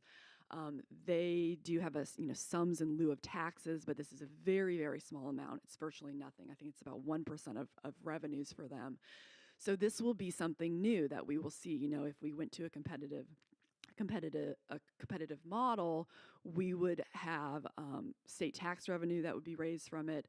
Granted, their bonds would probably not be tax exempt like Santee Cooper's are, so their cost of debt may or may not be a little bit higher depending on the risk of the company, but that would be priced by the market. So this idea of taxes, I think, has been shunned or knocked away. That Santee Cooper has been able to keep rates low because they don't pay much in taxes and because their debt is tax exempt. But what the research has shown, and what I would argue, is that the savings from going to a competitive environment in terms of pure efficiency and becoming more efficient will drastically outweigh any benefit from having a tax-exempt bond issuance, and ratepayers will still benefit hugely from moving to a state of competition. Finally, the last thing that I wanted to mention is transparency. Almost by definition, monopoly or regulated utilities are the antithesis of transparency. So regulated utilities in power typically want to remain in power, and it's always going to be at a giant cost to the consumer and society at large. Often, as Senator Davis had mentioned earlier, the utility itself is the one providing information to consumers and the government, and there's no true independent third party. This is a problem. So transparency comes with investors taking efficient risks.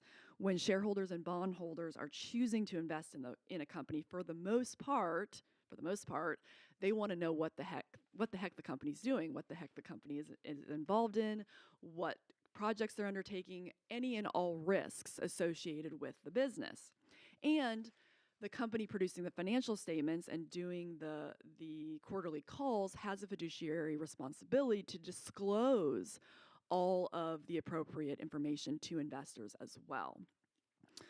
So this is a two-way street, though. You know, the investors are getting transparency, they're seeing what's going on, and on the other side of that, the company's management is also getting feedback from the market. They release information about projects, they see how their stock price responds. Does the market agree with them that this is a good idea, a bad idea? So it's a constant informative feedback loop that both investors and the company are getting from each other and using with each other. And as long as there's transparency, it works very well. So the financial statements and firms in competitive industries tend to be much clearer and much more thorough than monopoly industries for this reason. And in general, talking point, more transparency, always better. Anything we can do to get more transparency, it's always going to help consumers, investors, and just getting to that efficient outcome as well. Thank you.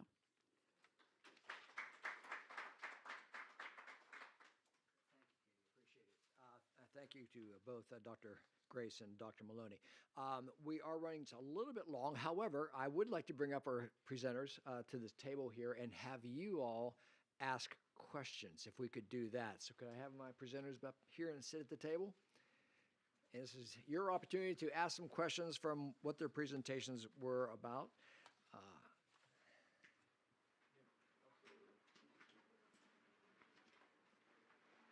We do have a microphone available to you if you want to ask a question. So, who has the first question?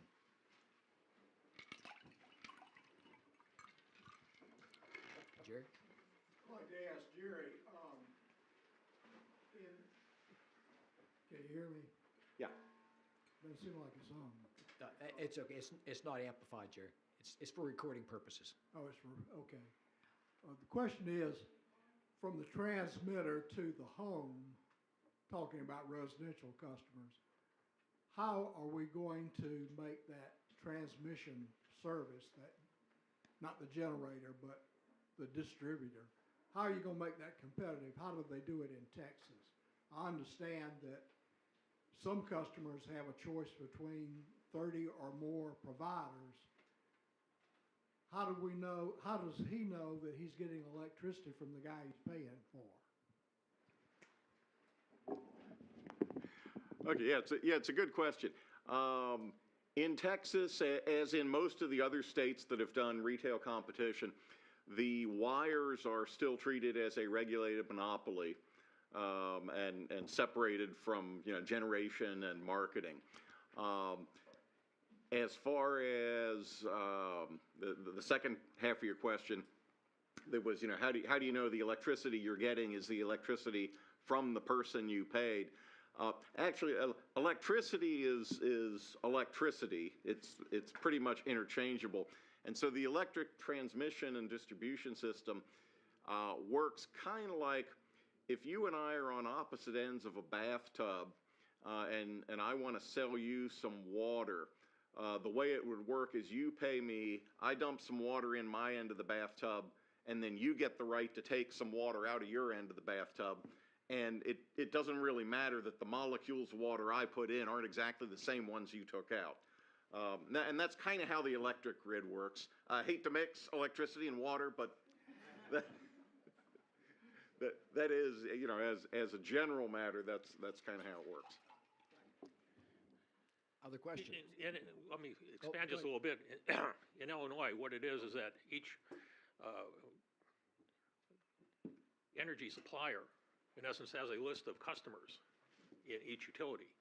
And what they will do is they will supply that list to the utility, so the utility will create one bill. So what you have is that if you're buying green energy from some renewable, that's fine. You're going to put it in there. There's a certain rate that's going to be paid. on that. So they have the list. They send out the one bill. The money comes into the utility. Utility acts as really a clearinghouse in the whole process, and then pays the appropriate providers. Because you can't distinguish the electrons once they're in the system. Other questions? So, Brett?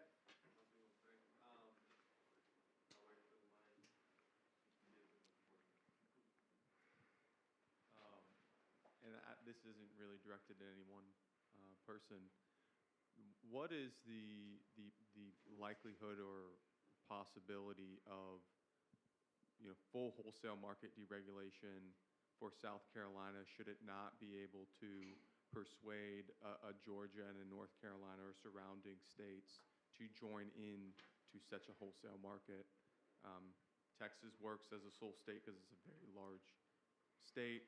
They made a lot of right decisions. When you're looking at other wholesale markets like PJM, for instance, you're seeing a lot of aggregation of different states that's helping drive down prices from diverse generation in different markets.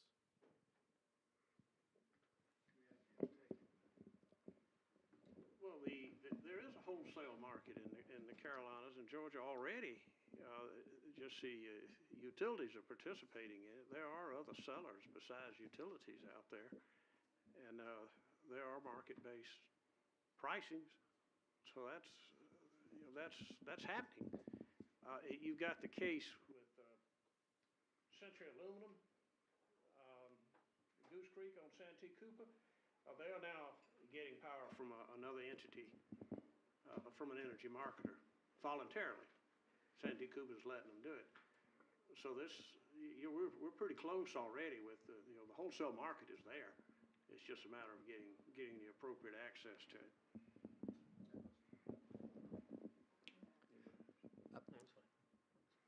What are the questions? Katie, I have a question, and this is regarding to our in-state utilities. What has happened to other utilities in those states, in Georgia and Illinois and Wisconsin and Texas, following their model of deregulation? Are they surviving? Are they thriving? What's going on?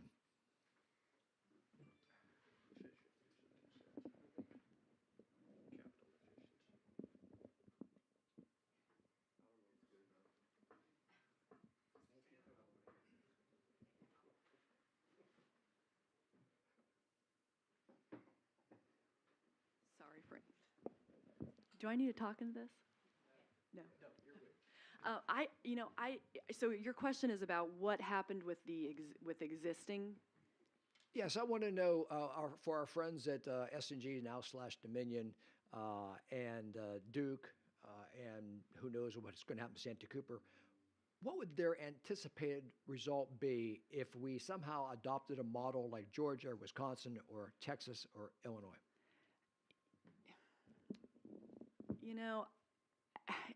It's hard to say because I would say they're kind of like, I would put it like they're almost like, how do I say this?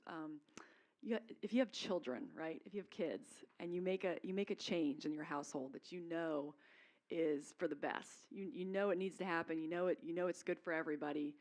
If you got kids, especially if they're like mine, they're gonna kick and holler, drag their feet. They're gonna complain about it. They're gonna threaten you. They're gonna tell you how awful it's gonna be.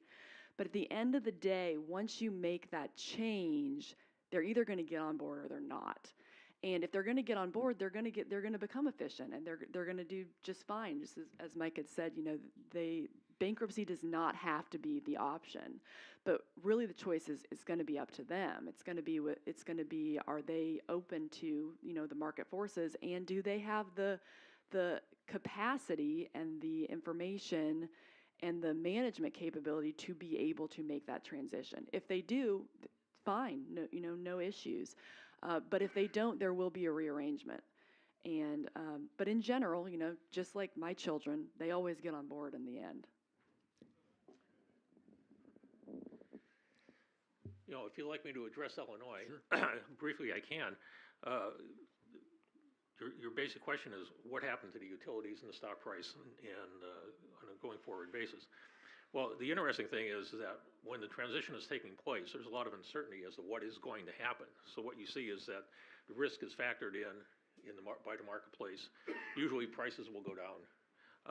Once everything is settled and there is certainty as to what's happening, and what the results are going to be by the various divisions or breakup up of the company, however it works, is that you have basically a basic market analysis of the value of the company, and it's priced accordingly on it. So it's a question of going over those first year or so when there's a lot of uncertainty as to what the result is going to be to the point where there is. And as was said, I mean, management will make changes to help the shareholders and be beneficial to the shareholders, especially if they're in a normal business situation. As I said, with Commonwealth Edison, they were notorious as being bad plant managers until all of a sudden it mattered. Okay, at which point in time they became the best in the industry. And when you're talking about a company that controls roughly 10% of all the nuclear energy in the U.S., I mean, it's an important factor. So once you force them to become businessmen, you'll find that management will become businessmen. But until that time, there's no risk of poor management flowing to the utilities. It's always a burden suffered by the ratepayers. Utilities right now make the most money through the regulatory affairs group. The influence they can have on regulators and legislators is where they're making their money, on what kind of return they can get and how they can get expensive assets into the rate base. Now, once that's no longer possible, well, then they're going to have to focus on something else. And we're already seeing amenities coming to customers, not just lower prices, but other things too. And so the management's going to have to change their focus from being politically oriented and having success in the political field to actually treating customers like customers. Very good. We have a question back here.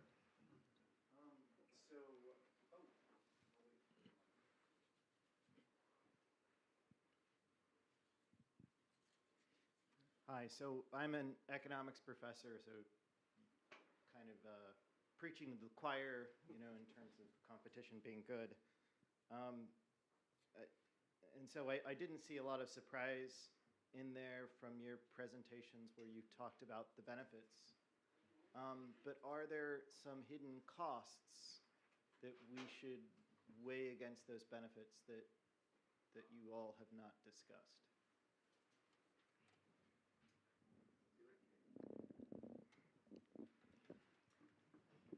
If you look at the media and if you look at what Santee Cooper has put forth to, on the counter side of this, they largely argue the tax side, that because they are state owned, they're not having to pay income taxes. A lot of their debt is tax free, and that having debt as the tax free side of that. It does make a difference. Their rate, the rates that they're paying on debt is pretty low. Now, I think all of us up here would argue that despite their essentially tax exempt status, the gains that you're going to see from increased efficiency are going to outweigh that. So I would not consider that an issue, but I know that would be what the other side would say. I mentioned in Georgia, the transmission system is shared. Now, once you have a substation, that's where they drop the voltage from the transmission system and go to distribution systems that carry the medium voltage power around the streets and such. That is not shared. And so if you are putting a new facility there, then somebody's got to run a line from the substation over to the user. This is a distribution system is what we call it. And that could involve some duplication, but that's a minor matter. And there have been incidences around the country where even the distribution lines in particular situations have been shared by utilities. So the threat of duplication is there, but it's fairly small, and we don't worry about it too much with grocery stores. If somebody says, gee, why are they building a Publix? We already have a Kroger. We actually think that's good, not bad. Let me just say, following up on Jim's point,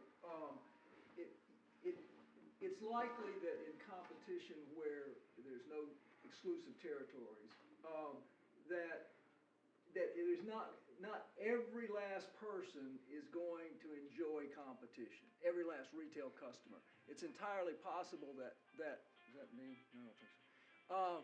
It's entirely possible that it's going to come first to big commercial developments where somebody like Jim can come in and coach them through pieing the power, getting that potential line from a substation or from some between the competing suppliers that have substations, that kind of thing. It would be it's not unforeseeable, but it wouldn't be the first thing that would happen that Clemson would contract with Seneca to have a Clemson-Seneca light system. But that could happen. But I don't think it would be the first thing that happens. So the cost that you're thinking of, I think, is just how long does competition stretch out before we get to an equilibrium where everybody's better off? Mike? Question. I really like the transparency comment that you made, and I would ask each panelist the same question. Is your research funded by anyone that's likely to make an offer for Santee Cooper? Either your organization that you work for, the research group you work for, any of you receiving funding in your work from any of the either announced bidders, or are you aware of anybody you're working for making a bid for Santee Cooper? I'd ask that of each panelist. Sure. Let's go down the line. Dr. Ellie? Yeah, I'll go first. I mean, yeah, my presentation was based on about 30 years worth of research. My question was, are you funded? Are you paid? Do you receive funding? Yeah, let me finish, please. My presentation was based on about 30 years worth of research that I've done in this area. And neither the presentation, my appearance here today, my research in the past, as far as I know, nobody who is making a bid or thinking of making a bid for Santee Cooper has been involved in funding any of that. Could there have been somebody who gave money to an organization I worked for 25 years ago, who's now popping up as a bidder? Maybe, but, I'm not aware of it. Okay. Robert? Yes, well, I'm retired, so I'm not receiving money from anyone. And, and not a consultant, no.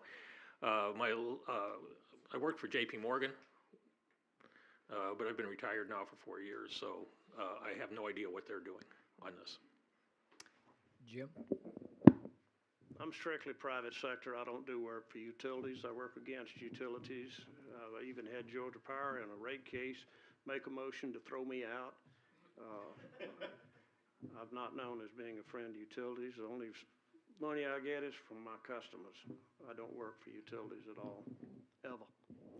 Katie? The reports that Mike and I had published this past year were funded by the Palmetto Promise Institute. I do not know where their funding comes from, so I don't know about that. Is there anybody here from Palmetto Promise that could answer that question? Yes. Warren was here. You are there. You are. Warren, would you like to respond to that? Didn't realize we were going to have a review of funding. Palmetto Promise Institute receives funding from a lot of folks, and I myself have been writing about Santee Cooper being privatized since at least 1995. I'm sure all funding comes from somewhere. I don't know if somewhere down the line of folks who support our work, there could have been somebody that would be interested in that, but not any direct funding that I'm aware of. Thank you. And Mike? Well, I'm same as Katie. The only funding I've gotten is Palmetto Promise. Okay. All right. Thank you. Thank you for the question, Mike. Any other questions before we wrap up? Oh, right here, Jacob. Question for Dr. Ellis. You didn't discuss the Virginia model, but do you have any thoughts on how Virginia handles any of their regulatory models? Well, yeah, I lived in Virginia at the time when Virginia adopted a model to try to move toward competition and then pulled back on it. And I mean, essentially what happened is that, I mean, they had legislation in place that allowed competition, that established a date by which the utility rates, electric utility rates would be deregulated.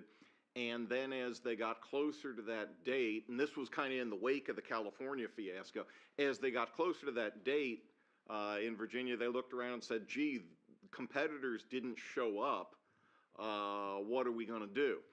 And the utilities in Virginia managed to get a law written that not only put them back under rate of return regulation, but also eliminated all of the previously written law that allowed competition to occur. So, you know, not only did they, you know, they didn't just say, well, we're going to have to regulate a little while longer because the competitors didn't show up yet. They said, we're going to, you know, put you under rate of return regulation, and we're going to make sure competition is always outlawed in the future, which to me was, you know, seemed a little extreme. Now, as to why the competitors didn't show up, I think the main reason was because there was a lot of turmoil in these markets that were trying to transition to competition after the California fiasco, and that was kind of a victim of that. Well, thank you very much. I think we're going to need to wrap up unless you have a follow-up, Jacob. On Virginia. Jim? I mean, I was curious more like organized market, part of PJM, because I think AEP and Wholesale are both part of PJM, and don't they have a large 5 megawatt and above for C&I customers to bid? I don't. You may know more about that. I honestly don't know. I was just curious because they kind of have a hybrid a little bit.